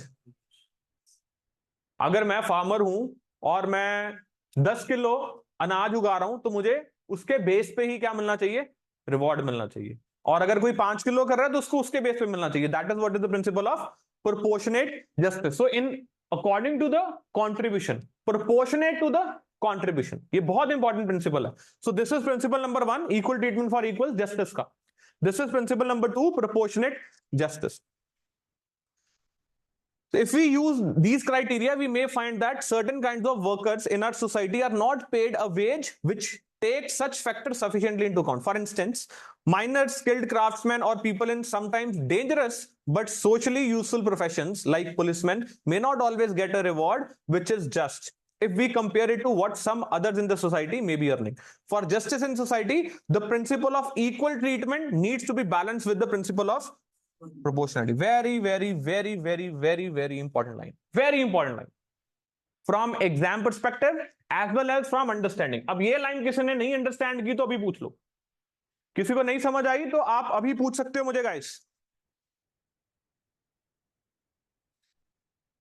Clear है सभी को? Pretty much clear. हमने बहुत basic से चल के समझने की कोशिश किया. मुझे नहीं लगता किसी को ट्रबल आ रही होगी. आ रही है तो बता दीजिए गाइस. अभी आपको मिलवाऊंगा एक बहुत अच्छे फिलोसफर के साथ. अभी बताया ना उनका नाम, क्या नाम है? John Rawl. वो बहुत अच्छी बातें करते हैं, बहुत अच्छी. वो स्क्रैच से लेके जाएंगे आपको. आप खुद बोलोगे कि ये जायज है या वो जायज है. वो ऐसे ऐसे लेके जाएंगे आपको. खुद बोलोगे आप. मतलब कुछ क्वेश्चंस बोले पूछेंगे आपको, फिर आपको उनके जवाब देने हैं. तो अभी थोड़ी देर में उनकी आत्मा आएगी यहाँ और मेरे से वो कन्वर्सेट करेगी और मेरे थ्रू मैं उनके मेरे थ्रू आप उनसे बात करोगे. ठीक है, अभी बात करेंगे थोड़ी देर में. हाँ जी, रिपीट कर रहा हूं जी. रिपीट ये बोला मैंने, justice for justice in society. Society में जस्टिस लाने के लिए the principle of equal treatment needs to be balance with the principle of proportionality. So that means equal treatment for equals, बराबरों के साथ बराबर का ट्रीटमेंट को साथ में हमें किस चीज को लेना है? प्रोपोर्शनैलिटी के. जिसकी जितनी कॉन्ट्रीब्यूशन है उसको उतना हम दें. अब जब मैंने बोल दिया कि ठीक है भाई आप सभी बराबर हो, तो लड़की को भी मैंने वही काम दिया, लड़के को भी वही काम दिया. मैंने क्या किया? इक्वालिटी एस्टैब्लिश कर दी. मैंने क्या किया? इक्वालिटी एस्टैब्लिश कर दी. जब मैंने इक्वालिटी एस्टैब्लिश कर दी, so what does that mean? Online can you hear me? जब मैंने इक्वालिटी एस्टैब्लिश कर दी उसके बाद मैंने प्रिंसिपल ऑफ प्रोपोर्शनैलिटी को साथ में क्या करना है? बैलेंस आउट करना ही करना. क्यों करना है बैलेंस आउट? क्योंकि अगर वो उतना काम नहीं कर रहा है, या लड़का नहीं कर रहा है, लड़की नहीं कर रहा है, तो उतना रिवॉर्ड नहीं दिया जा सकता. ठीक है, give me 2 seconds, 1 minute only.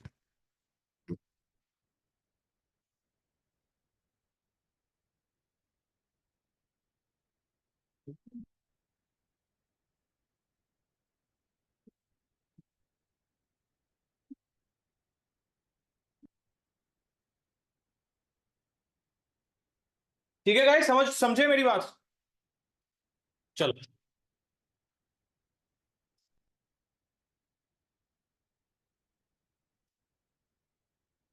Anyone online जिसको ना समझ आया हो? एनीवन ऑनलाइन जिसको यहां तक ना समझ आया हो? सो ये जो डिबेट्स है ना, ये आज से नहीं चल रही डिबेट्स. ये डिबेट्स जब से दुनिया शुरू हुई है ना, तब से डिबेट चल रही है कि इक्वालिटी एक्चुअली में उसका मतलब क्या है. What is the meaning of justice? अब ये देखा ना हमने, कितने कॉन्टेक्स्ट हम लेके आ रहे हैं, इक्वालिटी में भी कितनी वेरिएशंस देखी, इनकंसिस्टेंसीज देखी, जस्टिस में भी कितनी देखी। इवन प्लेटो की बात की थी ना हमने कल, प्लेटो भी एक फिलोसफर है, बहुत महान फिलोसफर है, प्लेटो ने भी ये बात बोली थी, क्या, किसके थ्रू, सोक्रेटिस के थ्रू। उसकी जो किताब का क्या नाम था, मैंने कल बताया था, द रिपब्लिक। उसकी द रिपब्लिक में उसने जस्टिस के ऊपर ही बात की है कि न्याय क्या होता है। क्या बात की उसने, जस्टिस के ऊपर ही लिखा है, और वो जस्टिस के प्रिंसिपल कौन दे रहा है, सोक्रेटिस दे रहा है। सो उसकी किताब में करेक्टर है जिसका नाम क्या है, सोक्रेटिस। सोक्रेटिस के थ्रू वो क्या दे रहा है, प्रिंसिपल्स ऑफ जस्टिस दे रहा है, ठीक है। So equal treatment to equals, okay. So equal treatments to equal क्या है, फॉर एग्जांपल मैंने अभी आपको बताया था कि लेट्स से मेरी एक फैक्ट्री है और उस फैक्ट्री में पीस पैक करने, लेट्स से टॉयज पैक करने, तो लड़की और लड़के को मैंने सेम काम दिया, ठीक है, और सेम काम दिया और मैंने इक्वली ट्रीट किया और बोला 1 रुपये एक पीस का दूंगा। इट्स नॉट दैट कि लड़की को मैं बोल रहा हूं तेरे को 50 पैसे दूंगा और लड़के को बोल रहा हूं तेरे को 1 रुपया। It should not be like that. यहां तक बात समझ आई? That is what is equal treatment. अब इन प्रिंसिपल्स तक किसी को ना समझ आया हो तो आप मेरे को पूछ सकते हो।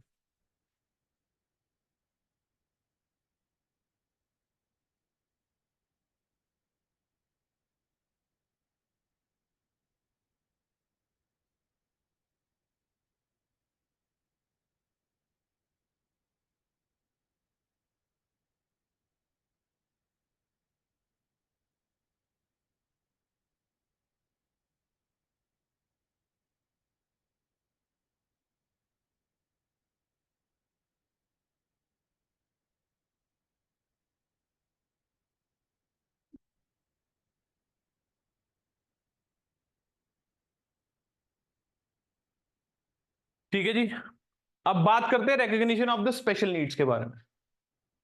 सर हरमन जी, ये तो अलग बात हो गई, वरना सिस्टम इज इंपॉर्टेंट और नॉट, ये अलग डिबेट है, ये बाद में फिर कभी बात करेंगे, आपकी डिबेट में इसको ले आएंगे। और बताओ वरना सिस्टम को, ठीक है। एनीवे आज बात जस्टिस की करें, recognition of special needs. Now this is also very much important principle, this is our third principle. ये क्या कह रहा है, third principle of justice which we recognise for a society to take into account special needs of the people while distributing rewards और duties. This would be considered a way of promoting social justice in terms of their basic status and rights. As members of the society, justice may require that people be treated equally. But even non-discrimination between people and rewarding them proportionately to their efforts might not be enough to ensure that people enjoy equality in other aspects of the life in the society. वैसे मैं explain कर चुका हूं already ये आपको। क्या मैंने explain किया था आपको? मैंने बोला था कि इक्वालिटी अमंग इक्वल एस्टैब्लिश कर दी, प्रिंसिपल ऑफ प्रोपोर्शनेट बेसिस पे भी हमने क्या दे दिए, उनको रिवॉर्ड दे दिए। बट डज दैट मीन क्या कि जस्टिस आ जाएगा सोसाइटी में? नहीं आएगा। क्यों? क्योंकि अगर मैंने दो जानों को बराबर कंसीडर कर भी लिया और प्रोपोर्शन के बेस पे उनको बांट भी दिया, कुछ लोग ऐसे भी होंगे जिनको मैं बराबर ला ही नहीं सका। क्यों? क्योंकि वो डिप्राइव्ड थे सोसाइटी में।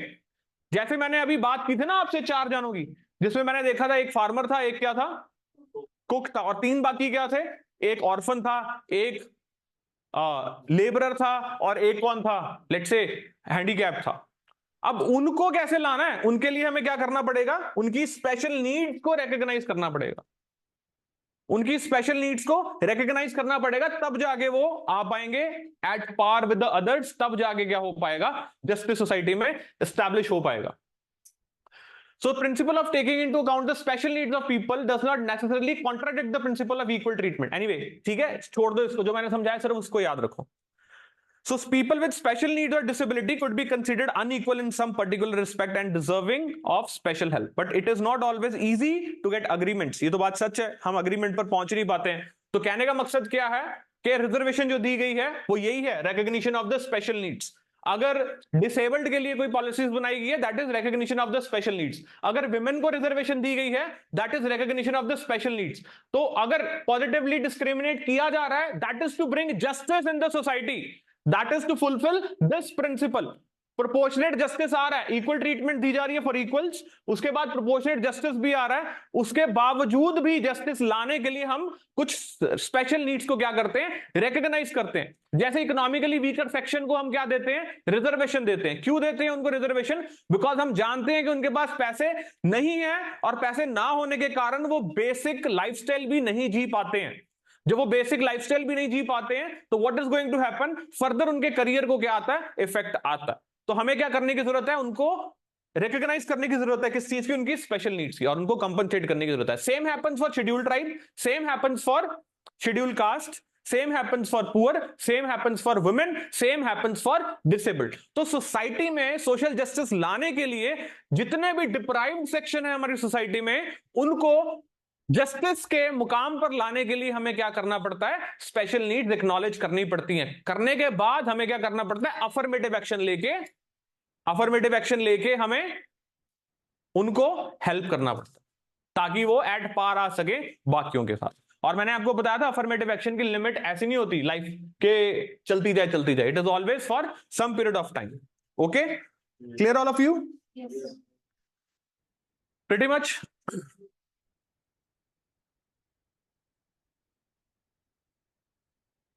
अच्छा, सो अब देखिए, ध्यान से स्लो पढ़ूंगा, ठीक है।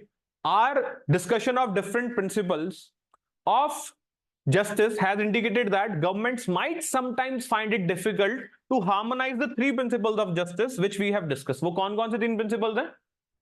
हाँ, लिखो फटाफट वो तीन प्रिंसिपल्स, फटाफट लिखो जो आपने पढ़े हैं अभी, तीन फटाफट लिख लो, 10 सेकेंड्स में लिख लेने चाहिए।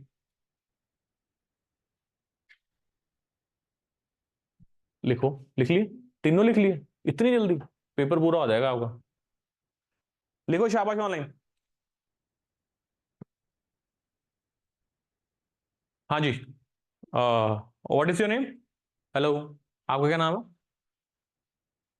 आराधना जी बता दीजिए अब तीन principles. Treatment for equals, proper हाँ हाँ, गो अहेड। justice, क्या? प्रोपोर्शनेट जस्टिस, proportionate justice, ठीक है, और recognition of स्पेशल, ठीक है। So equal treatment for equal, recognition of different effort and skills while determining rewards and burdens, that means proportionate justice, and provision for minimum standard of living and equal opportunities to the needy, that means recognition of the special needs। देखो ये है justice actually अभी के लिए, इस किताब के लिए, इस मोड के लिए जस्टिस यही है। बाकी के जो चैप्टर्स हैं वो अनफोल्ड करेंगे एडवांस बुक में, ठीक है। यहां तक समझ गए आप? So pursuing equality of treatment by itself might sometimes work against giving due reward to the merit. Okay okay fine. Anyway ये पढ़ लेना खुद से, दिस इज ऑल अबाउट के रिजर्वेशन आई इसलिए आई, जो मैंने चीजें आपके साथ डिस्कस की हैं। अब हम बात करेंगे जॉन रॉल की थ्योरी ऑफ जस्टिस के बारे में, ठीक है जी। किसके बारे में बात करेंगे? जॉन रॉल की थ्योरी ऑफ जस्टिस। अब ये जो जॉन रॉल की थ्योरी ऑफ जस्टिस है, this is something very much important, very important. Why is it important? Because ये प्रिंसिपल ऑफ जस्टिस ले गया है। अब ये कौन से प्रिंसिपल ऑफ जस्टिस ले गया है उसमें हमें जाने की जरूरत नहीं है, क्योंकि वो टेक्निकल है। आपके लिए सिर्फ ये जानना जरूरी है कि इन्होंने बोला क्या था और जस्टिस को ये कैसे लेके आए थे। This is NCERT political theory की बुक जी, कल भी मैंने बताया था आपको। This is NCERT class 11 political theory, introduction to political theory. Okay, you know what is political theory? Political theory एक सब्जेक्ट है, किसके अंडर आता है? पॉलिटिकल साइंस के अंडर आता है। पॉलिटिकल थ्योरी, पॉलिटिकल साइंस क्या? पॉलिटिकल साइंस एक बहुत ब्रॉडर डिसिप्लिन है जिसका एक हिस्सा क्या है? Political theory. एक हिस्सा है Indian polity, I mean polity किसी भी देश की हो सकती है पॉलिटी, फिर कंपैरेटिव पॉलिटिक्स। सो डिफरेंट चीजें बीच में आती है, उसका एक हिस्सा हम वैसे देख रहे हैं political theory, since this is an NCERT. Okay, तो let us talk about John Rawls. तब जॉन रॉल कहना क्या चाह रहे हैं बेसिकली? अब जस्टिस पे कोई अग्री कर पाया? अब इन प्रिंसिपल से शायद मार्क्सिस्ट अग्री नहीं करेंगे, कुछ प्रिंसिपल से लिबरल अग्री नहीं करेंगे, तो जॉन रॉल कहते हैं चलो मैं ही कुछ करता हूं कि एक ऐसा प्रिंसिपल बनाते हैं जिसपे सभी अग्री कर दें। अब अगर मैं बोलूं कि जो बिल्कुल ही लीस्ट एडवांटेजियस सेक्शन है या डिप्राइव्ड सेक्शन है, उनके लिए क्या किया जा सकता है, सरकार क्या कर सकती है? उनको हेल्प करने के लिए स्कूल कॉलेजेस बनाएगी ना, सरकार कहां से बनाएगी? पैसा कहां से आएगा? टैक्स से आएगा। टैक्स कौन पे करता है? रिच पीपल पे करते हैं ना। अब रिच पीपल मना कर दे, rich people will say taxation तो रॉबरी है, हम क्यों दें पैसे? हम क्यों दें? आपने जब इक्वालिटी बिफोर लॉ एस्टैब्लिश कर दिया, इक्वालिटी ऑफ अपॉर्चुनिटी दे दिया, अब ये अगर नहीं कर पाए तो इसका बर्डन हमारे पे भी क्यों आ रहा है? वेर यू आस्किंग अस कि हम पैसे दें? जायज बात है। लेट्स से आप में से कितने जाने रिटर्न भरते हैं? इनकम टैक्स रिटर्न भरते हो? चलो इनकम टैक्स रिटर्न भरी जाती है ना, मोस्टली लोग क्या भरते हैं, निल रिटर्न भरते हैं, मतलब they don't pay any tax. और अगर उनकी इनकम उस स्लैब से ज्यादा हो जाए ना जिसमें टैक्स लगता है, फिर भी दे विल डू एवरीथिंग कि किसी तरीके हम हाइड कर लें, क्योंकि कोई भी अपने पैसे नहीं देना चाहता किसको, वो भी सरकार को। क्यों? वो कहता दफा कर, क्या देना सरकार को पैसे, लाख रुपए मेरा टैक्स बन रहा है, लाख का मेरा आईफोन आ जाना नया, हर साल बदलेंगे, है कि नहीं? व्हाई वुड दे पे गवर्नमेंट टैक्स? They won't. पैसा लेना is very much difficult for the government, but still government manage करती है इस चीज को। सो जो टैक्स नाम की चीज है ना, इससे जो लिबरल्स हैं ये पता क्या बोलते हैं, कहते हैं ये तो चोरी है। क्या है ये? चोरी, रॉबरी है। आप हमारे से क्या लेना चाह रहे हो? चोरी करके पैसे लेना चाह रहे हो, जो हमारे देने बनते नहीं है। हमें जस्टिफिकेशन तो दो, हम क्यों दें पैसा। तो जॉन रॉल ना इसी चीज के ऊपर अग्रीमेंट बनाने की कोशिश करता है। कैसे अग्रीमेंट बनाने की कोशिश करता है, एग्जाम्पल से समझते हैं। जॉन रॉल वुड से, अच्छा चलो मैं आपसे पूछता हूं, आपने उसैन बोल्ट का नाम सुना है, करेक्ट? किसका? Usain bolt. कौन है वो?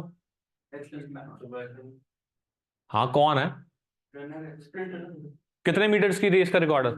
100 metres. So he is an athlete, he is an athlete जो कि 100 मीटर रेस में उसका रिकॉर्ड है, करेक्ट? मतलब बहुत ज्यादा फास्ट स्प्रिंटर है वो।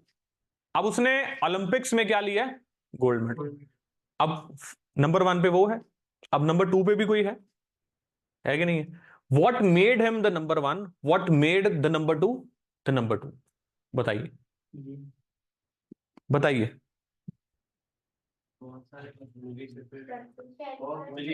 हाँ वो तो ठीक है, वो तो आप मेरे को कैलकुलेशन बता रहे हो, आपने क्या बोला? प्रैक्टिस।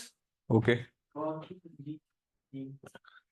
सुन लिया तेरा, जब तक मैं हामी नहीं भरता तब तक नहीं रुकेगा। प्रैक्टिस और रिसोर्सेस और कैलिबर और डेडिकेशन और अबिलिटी और है जी स्टोइसिज्म। चलो स्टोइसिज्म क्या होता है ये भी बता दे सभी को। स्टोइसिज्म का होता है कि जिसको कोई इमोशन से कोई फर्क नहीं पड़ता, ठीक है? अब आपने ये सारी चीज बताई, ये डाइट मैंने लिखी है शायद, है ना? अब आपको लगता है कि इस लेवल पर जाने पे किसी की डेडिकेशन में कमी होगी तब वो रह गया, किसी की एबिलिटी में कमी होगी तब वो सेकंड रह गया, किसी की न्यूट्रिशन में कमी होगी तो वो रह गया, रिसोर्सेज की कमी होगी तो रह गया सेकंड वाला। रिसोर्सेज की कमी होती तो वो ओलंपिक्स तक पहुंच ही ना पाते। सो इनमें से कोई भी फैक्टर नहीं है जिसने सेकंड वाले को सेकंड दिया और फर्स्ट वाले को फर्स्ट दिया। आपने माइकल फेल्प्स का नाम सुना? कौन है वो? स्विमर है, और उसका भी रिकॉर्ड रहा, उसमें उसका भी रिकॉर्ड रहा है गोल्ड मेडल का स्विमिंग में। वाई? इन सारे कारणों की वजह से। नो, एक प्रोमिनेंट फैक्टर होता है जिसको हम बोलते हैं जीन्स। क्या बोलते हैं? Jeans, genetics. जेनेटिक्स का मतलब समझते हो? जेनेटिक्स का मतलब समझते हो? अब उसके माइकल फेल्प्स के हाथ बहुत बड़े हैं तो उसको एडवांटेज मिलती है। सिमिलरली उसैन बोल्ट के भी होंगे, उसैन बोल्ट के भी जेनेटिक्स उसको फेवर कर रहे थे, इसीलिए वो क्या लिया उसने? गोल्ड मेडल लिया। अब जेनेटिक्स कैसे आए? जेनेटिक्स कैसे आए बताइए, है जी? मतलब कैसे आए? उसैन बोल्ट ने बैठ के तपस्या की थी, उसके माँ बाप ने की थी, किसने की? कैसे आए उसके पास इतने फाइन जीन्स? कैसे आए? किसी के हाथ बड़े हैं तो उसको एडवांटेज मिल रही है, बास्केटबॉल में किसी की हाइट बड़ी है तो उसको एडवांटेज मिल रही है, जिसके कारण उसको recognition मिल रही है कि नहीं? अब वो जिस एबिलिटी के कारण उसको recognition मिल रही है वो कैसे आई उसके पास, मैं तो ये पूछ रहा हूं, है जी? By chance. What do you mean by chance? उसका क्या कंट्रीब्यूशन है, मैं तो ये पूछ रहा हूँ। उसैन बोल्ट का क्या कंट्रीब्यूशन है, माइकल फेल्प्स का क्या कंट्रीब्यूशन है कि उसके इतने फाइन जीन्स थे? This is my question. No contribution. उसको तो नेचर की तरफ से मिला, करेक्ट? उसका जन्म हुआ, चाहे चांस कह लो, चाहे भगवान कह लो, चाहे सराउंडिंग्स कह लो, कंट्रीब्यूशन तो उसका कुछ नहीं है। उसने मेहनत की उस चीज के लिए, तो जब जिस चीज के लिए उसने मेहनत ही नहीं की तो उस चीज के लिए उसको जो अवार्ड मिल रहा है क्या उसको मिलना चाहिए या नहीं मिलना चाहिए? वहां तक पहुंचने के लिए तो मेहनत की। हाँ जी, क्वेश्चन समझे? ऑनलाइन क्वेश्चन समझे?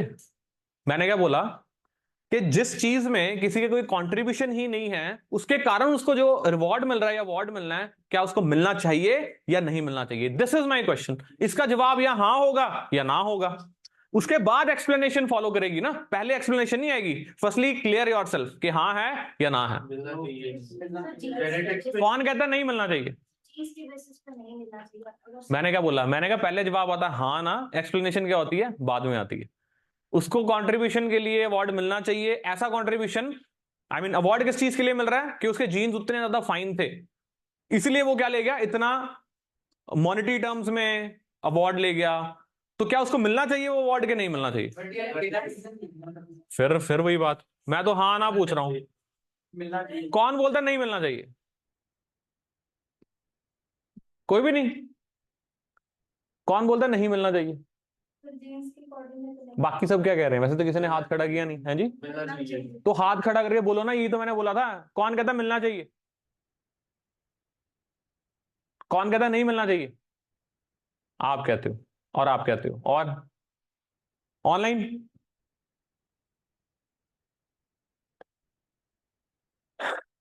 क्यों नहीं मिलना चाहिए बताइए? नॉर्मली हर एक इंसान के अंदर कुछ ना कुछ तो होता ही है। अच्छा ठीक है। कि हाँ मेरे अंदर एक चीज़ है, हाँ मतलब हाँ, समझ गया मैं आपका पॉइंट, समझ गया। सो सम ऑफ यू आर सेइंग कि मिलना चाहिए, और जो कह रहे हैं मिलना चाहिए वो क्यों कह रहे हैं मिलना चाहिए? कौन बताएगा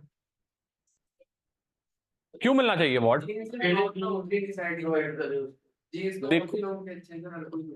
देखो ऐसा है ना, हम तो कंपेयर कर रहे हैं सेकंड वाले के साथ।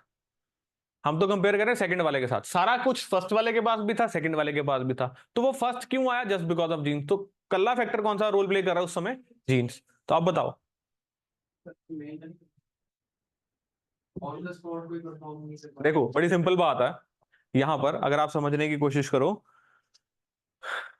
जॉन रॉल कहता है कि अगर इसको हम अवार्ड नहीं देंगे, अगर इसको अवार्ड नहीं देंगे तो नेक्स्ट टाइम से ये भागेगा नहीं, उसको कोई इंसेंटिव नहीं होएगा भागने का, कोई मोटिवेशन नहीं होगी, तो वर्ल्ड में प्रोग्रेस होनी क्या हो जाएगी?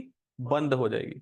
अगर मुझे पता है कि मैं कोई इन्वेंशन करने के काबिल हूं और वो करूंगा तो भी मुझे वर्ल्ड ने रिकॉग्नाइज नहीं करना, तो मैं वो क्यों करूंगा? करूंगा मैं? Rather I would sit and relax rather than working hard. नहीं ना करूंगा तो फिर क्या होगा? शायद एयरप्लेन ना आता, टेलीफोन ना आते, इलेक्ट्रिक बल्ब ना आता, इलेक्ट्रिसिटी ना आती, अगर हम किसी को रिवॉर्ड ना आते फॉर वॉट एवर रीजंस। अब John Rawl at the same time ये भी कहते हैं कि उसका भी क्या कसूर है जिसके जीन्स फाइन नहीं है, तो क्या वो सफर करे? दोनों चीजें है ना। जिसने जीता उसको कहते हैं कि नॉलेज करो भाई, अच्छी बात है, बट जिसने जो नहीं जीत पाया उसमें भी तो उसका कोई फॉल्ट नहीं है ना, तो वो सफर क्यों करे? तो वो सफर क्यों करे? तो हमें कहां जाना पड़ेगा? एक ऐसे प्लेटफॉर्म पर जाना पड़ेगा जहां पर इसका भी भला हो और उसका भी भला हो। और वो प्लेटफॉर्म क्या है? तो जॉन रॉल कहते हैं कि हमें क्या करना है, जो जीत गया इंसान, जो काबिल है, जो कैपेबल है, उसको जो अवार्ड मिला है उसका कुछ हिस्सा ले लीजिए अवार्ड का, उसका कुछ हिस्सा ले लीजिए अवार्ड का, और उसको किसको देना हमने? उसको देना जो लीस्ट डिप्राइव्ड है। ये सेकंड वाला तो मैंने समझाने के लिए आपको बताया था ना। देना किसको है? जो लीस्ट डिप्राइव्ड है, जो शायद एथलीट बनने के काबिल था बट उसके पास रिसोर्सेज नहीं थे, जिसमें उसका कोई कसूर नहीं है। वो शायद गरीब परिवार में पैदा हुआ, शायद वो दलित पैदा हुआ, शायद वो आदिवासी पैदा हुआ, शायद वो हैंडीकैप पैदा हुआ, तो उसका क्या कसूर? नहीं है ना कसूर। तो शुड अगर अगर तेरे को कंट्रीब्यूशन, तेरे कंट्रीब्यूशन जो कि जीन्स के कारण है, तेरे को उसका रिवॉर्ड मिल रहा है, तो क्या उसको डिप्राइव रखना चाहिए? उसका भी तो कोई कसूर नहीं है इस चीज में, करेक्ट? तो जॉन रॉल ये बोलते हैं, आई बात समझ? तो कहते हैं इसको क्या बोलते हैं? Principle of progressive taxation. क्या बोलते हैं? Principle of progressive taxation. अब इसमें भी ध्यान से सुनिएगा, इसमें भी let's say Usain bolt agree नहीं करता, यूसैन बोल्ट अग्री नहीं करता, कहता मैं क्यों दूं, why should I be giving, मैं जीता रेस, मेरी डेडिकेशन, मेरे genes, I am blessed with that genes, मैंने अवार्ड लिया, मैं 1 रुपया नहीं दूंगा, मैं 1 रुपया नहीं दूंगा। जॉन रॉल बोल क्या करेगा? जॉन रॉल कहते हैं कि मैंने तो क्या ही करना है, मैं सिर्फ समझा ही सकता हूं क्योंकि मैं कौन हूं? फिलोसफर हूं। तो वो समझाते हैं एक एक तरकीब के साथ या एक तरीके से, जो तरीका मैं आपको बताने लगा हूं। उस एन बोल्ट को कहते हैं आजा पहले चौंकड़ी मार के बैठ फिर बात करते हैं। वो बैठ गया, कहते चल चलते हैं हम उस जगह पर जब ये वर्ल्ड बना ही नहीं था, हम सभी भगवान के पास बैठे थे। किसके पास बैठे थे हम? भगवान के पास। तो इसको वो बोलते हैं original position. State of nature इनका शब्द नहीं है। स्टेट ऑफ नेचर जो शब्द है वो 3 सोशल कॉन्ट्रैक्चुअल थिंकर्स के थ्रू आया था, वो बाद में बात है, छोड़ो उसको। वो ओरिजिनल पोजीशन पे ले जाते हैं। मतलब अगर साधारण शब्दों में मुझे बताना हो तो वो स्टेट ऑफ नेचर ही होती है। अब स्टेट ऑफ नेचर भी आपको नहीं पता होगा। मतलब जब भगवान ने दुनिया बनानी थी, क्या करनी थी? दुनिया बनानी थी। अब जब भगवान ने दुनिया बनाई तो यहां पर कौन बैठा था? भगवान। ठीक है जी, ये देखिए ये बैठे हैं हमारे भगवान। अब ठीक है, तो भगवान है भाई, देखे नहीं कभी? देखे नहीं कभी? देखो भगवान का कोई भी मजाक नहीं बनाएगा। ये सभी इंसान जिनको धरती पे भेजना, और यहां पर बैठे हैं जॉन रॉल और यहां बैठा है उसैन बोल्ट। ठीक है, समझा रहे हैं उसको, उसैन बोल्ट को। कहते हैं चल हम ऐसे चलते हैं, एक जगह चलते हैं जहां पर अब धरती बनेगी। अभी बनी नहीं धरती, बनने वाली है। अब जब धरती बनने वाली है तो भगवान ने सभी इंसानों को बुलाया और बोला कि हे वत्स, हमें आप बताइए आपको कैसी धरती चाहिए? What type of earth would you like to live in? अब कैसी धरती चाहिए आप मुझे बताइए। तो बोल दे इनको, ये तेरे को भगवान बना लेंगे, साथ बिठा लेंगे। हाँ जी, कैसी धरती चाहिए बताइए। है जी, वो तो ठीक है, मतलब आप अपने रिगार्डिंग बात करिए ना। मदर टेरेसा, बताइए कैसी धरती चाहोगे? मतलब प्रिंसिपल्स ऑफ जस्टिस लाने की कोशिश कर रहे हैं हम। क्या लाने की कोशिश कर रहे हैं? Principles of justice. तो अब ये कौन है? ये है विराट कोहली। ठीक है, ये है अंबानी। ठीक है, ये है जी, चलो मोदी। ठीक है, ये है प्राइम मिनिस्टर मोदी। ये हैं शेड्यूल कास्ट। ये हैं, वो तो यहां आगे बनते हैं। ये है डिसेबल्ड। ये क्या है? डिसेबल्ड। समझ आ गई बात आपको? आपको तो समझ आ गई कि सभी कौन कौन है, लेकिन इनको नहीं पता ये कौन है। इनमें से किसी को नहीं पता कि हम विराट कोहली है, हम अंबानी है, हम मोदी है, हम शेड्यूल कास्ट है, या हम डिसेबल्ड है। किसी को नहीं पता। हर किसी को पता है हम कौन है। इंसान जो नीचे जाके इंसान बनेंगे, अभी डिसेबल्ड नहीं है। तो that means they are under पर्दा। एक पर्दा लगा हुआ ना, इनको ये पर्दा पता नहीं कि धरती पे हम क्या होंगे, तो ये एक पर्दा लगा हुआ है। ठीक है, इसको जॉन रॉल क्या बोलते हैं? Well of ignorance. आपकी एनसीईआरटी में मेंशन्ड है। क्या बोलते हैं? Well of ignorance. Very important. अब जब भगवान पूछते हैं इन सभी से कि भाई धरती कैसी चाहिए, तो सबसे पहले एक बंदा कहता कि गॉड ऐसा करते हैं, लिबरल प्रिंसिपल्स के साथ चलते हैं। किसके साथ?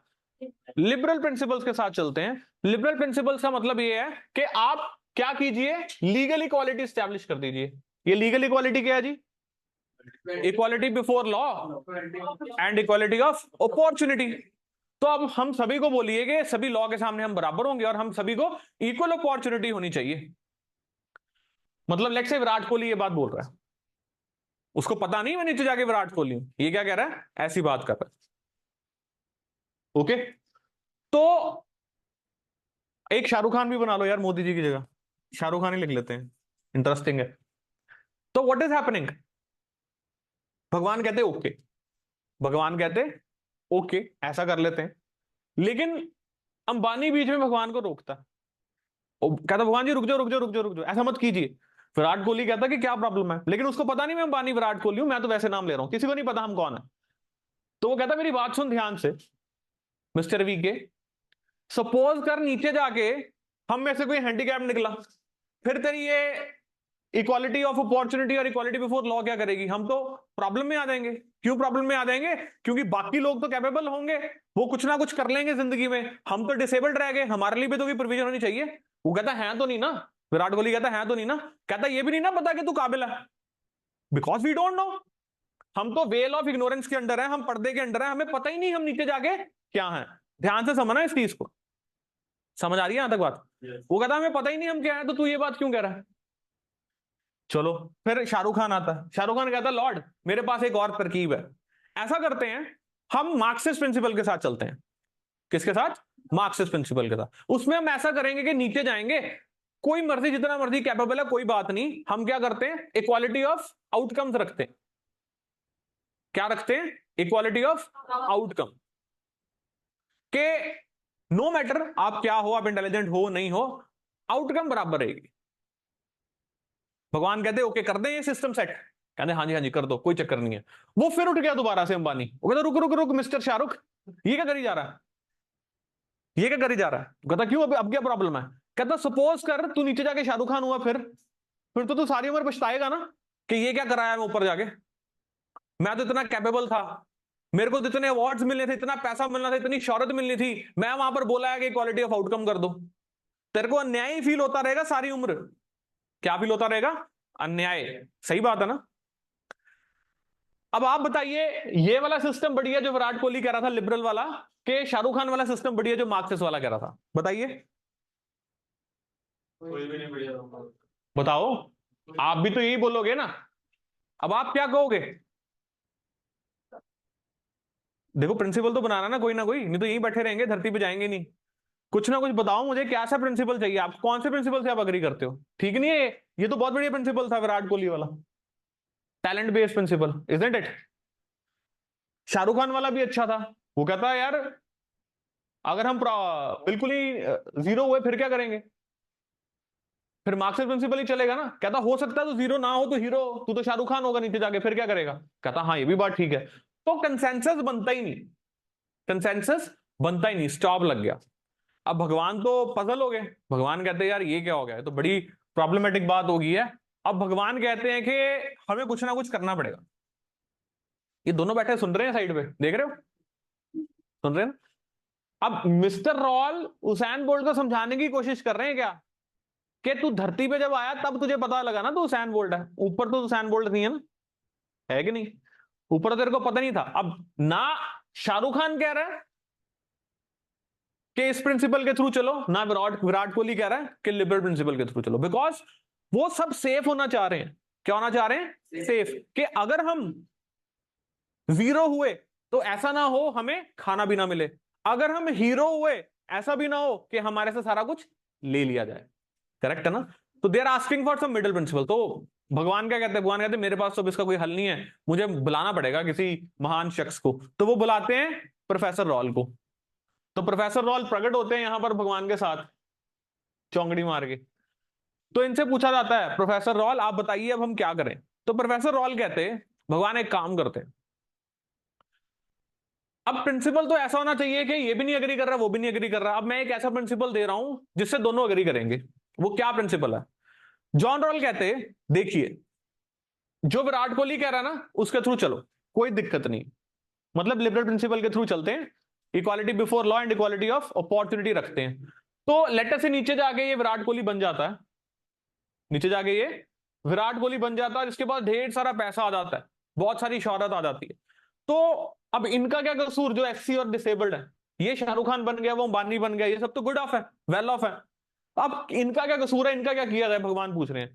प्रोफेसर रॉल कहते हैं इनका जो पैसा है, इनका जो पैसा है उसका हिस्सा इनके बेनिफिट के लिए लगाया जाए, कुछ हिस्सा। इससे क्या होगा? इनको भी होगा कि हाँ हम वेल ऑफ थे तो हमने इतना कुछ अचीव किया लाइफ में, हमें एक्नॉलेजमेंट मिली, हमें पैसा भी मिला। इनको भी होगा कि अगर हमारे पास नहीं था तो हमें हमारे वेलफेयर के लिए काम किया जाए, हमारे वेलफेयर के लिए काम किया जाए, किया गया। तो बैलेंस आउट हो गया ना। अब बात तो ये थी प्रोफेसर रॉल ने उसैन बोल्ट को भी तो यही बोला था, पर वो अग्री नहीं ना किया था। लेकिन यहां पर इसको बिठा के पूछा गया तो यहां अग्री कर गया ना ये प्रिंसिपल के लिए। क्यों? क्योंकि किसी को पता ही कुछ नहीं, वो सेफ होना चाह रहे हैं। शाहरुख खान को, विराट कोहली को लग रहा है अगर मैं बिल्कुल ही गरीब परिवार में हुआ या हैंडीकैप्ड हुआ मैं क्या करूंगा, है कि नहीं? शाहरुख खान को लग रहा है कि अगर मैं शाहरुख खान निकला फिर मैं पैसा क्यों जाए। तो दोनों ने मिलकर क्या किया, एक ऐसा एग्रीमेंट बनाया जिसके तहत इसका भी फायदा और उसका भी फायदा। अब ये सब चले गए धरती पर। कहां चले गए? धरती पर, इसी प्रिंसिपल के साथ। धरती पे जाके अंबानी मुकर गया। अंबानी मुकर गया, कहता मैं नहीं देता पैसे, मैं नहीं देता इनको पैसे। तो फिर प्रोफेसर रॉल आते हैं अंबानी को समझाने के लिए, यहां से यहां आते हैं। वो कहते हैं बात सुन, तू ऊपर अग्री कर रहा था ना, कर रहा था ना ऊपर अग्री, क्यों कर रहा था? क्योंकि तेरे को लगा कि ये रैशनल चॉइस है। हम तो कह नहीं रहे कि तू चैरिटी कर, this is not charity. Rationally reason के बेस पे तूने अपने आप को सेफ किया और बोला कि हाँ ये प्रिंसिपल सही है, मुझे इस प्रिंसिपल के साथ जाना है। तो अब आज अगर तुझे पता लग गया कि तू अंबानी है, तू मुकर क्यों रहा है? तू मुकर क्यों रहा है? ऊपर तू अग्री करके आया है क्योंकि तुझे नहीं पता था तू अंबानी है। दैट मीन्स तू चाह रहा था कि रैशनल प्रिंसिपल यही बनना चाहिए। और कहते हैं हम फिर कैसे इस प्रिंसिपल पर पहुंचे कि सभी अग्री करें। समझ आई बात कि नहीं? तो फिर वो हाँ रियलाइज करता है कि हाँ ये बात ठीक है कि किसी को नहीं पता कि अगले जन्म में कोई कौन क्या होगा, तो हमें ऐसे प्रिंसिपल पे ही सेट होना चाहिए जिसमें मेरा भी नुकसान नहीं है अगर मैं बहुत अमीर हूं, और मेरा भी नुकसान नहीं है अगर मैं बिल्कुल ही गरीब हूं। तो इसी को बोलते हैं प्रिंसिपल ऑफ प्रोग्रेसिव टैक्सेशन, जिसको जॉन रॉल ने अपनी थ्योरी के थ्रू समझाने की कोशिश की कि कैसे हम इस प्रिंसिपल पर पहुंचेंगे और सोसाइटी में इकोनॉमिक जस्टिस लाने की कोशिश करेंगे अलॉन्ग विद सोशल जस्टिस। आई बात समझ? सो ये था न्याय। न्याय में हमने पहला प्रिंसिपल क्या देखा? Equality amongst equal. दूसरा प्रिंसिपल ऑफ प्रोपोर्शनेट जस्टिस। तीसरा रिकॉग्निशन ऑफ स्पेशल नीड्स। चौथा हमने जॉन रॉल की थ्योरी ऑफ जस्टिस पढ़ी। ठीक है गाइस? हाँ जी, ऑनलाइन आई बात समझ?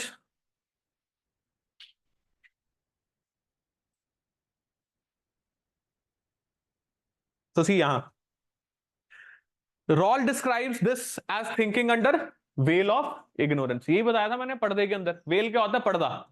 कैसा पर्दा था? इग्नोरेंस का पर्दा। So he expects that in such a situation of complete ignorance about our possible positions and status in the society, each person would decide in the way they generally do, that is in terms of their own interests. But since no one knows who he would be and what is going to benefit him, each will think the future society from the point of view of the worst of. ऐसा ही है ना? Worst हो गया तो क्या करेंगे? उसी की बेटरमेंट देखोगे ना। It will be clear to a person who can reason and think for himself that those who are born privileged will enjoy certain special opportunity. But what if they have the misfortune of being born in the disadvantaged section of the society?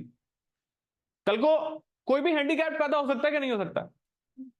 ऐसा misfortune जरूरी थोड़ी है कि हर बंदा सही पैदा हो। तो ऐसे में हमें क्या करना चाहिए? वो प्रिंसिपल इवॉल्व करने की कोशिश थी। Hence, it would make sense for each person acting in his or her own interest to try to think of rules of organization that will ensure reasonable opportunities to the weaker section. The attempt will be to see that important resources like education, health, shelter, etc. are available to all person, even if they are not part of the upper class. बस इतनी सी बात है, इतनी सी बात है। ठीक है जी? So equality and justice goes hand in hand. और इक्वालिटी के रिगार्डिंग बहुत कुछ बताया, जस्टिस से लिंक करके बताया मैंने। And that was all for justice and equality. Next class में आपको मिलेंगे फ्रीडम के पर्सपेक्टिव्स के साथ। वो भी बड़ी इंटरेस्टिंग क्लास होगी। पॉलिटिकल थ्योरी देखो हर किसी को समझ नहीं आती है ये, पर जिसको मजा आना शुरू हो जाए पॉलिटिकल थ्योरी में उसको बहुत आता है। तो मेरे को ऐसी उम्मीद है कि आप लोगों को मजा आ रहा होगा पॉलिटिकल थ्योरी में। तो अगर नहीं आ रहा फिर भी बता सकते हो। आई विल मेक श्योर कि मैं कुछ और ऐसा करूं कि आपको और मजा आए। ठीक है? तो आज की क्लास खत्म होती है आपकी। तो किसी को कुछ पूछना है तो पूछ लो मेरे से।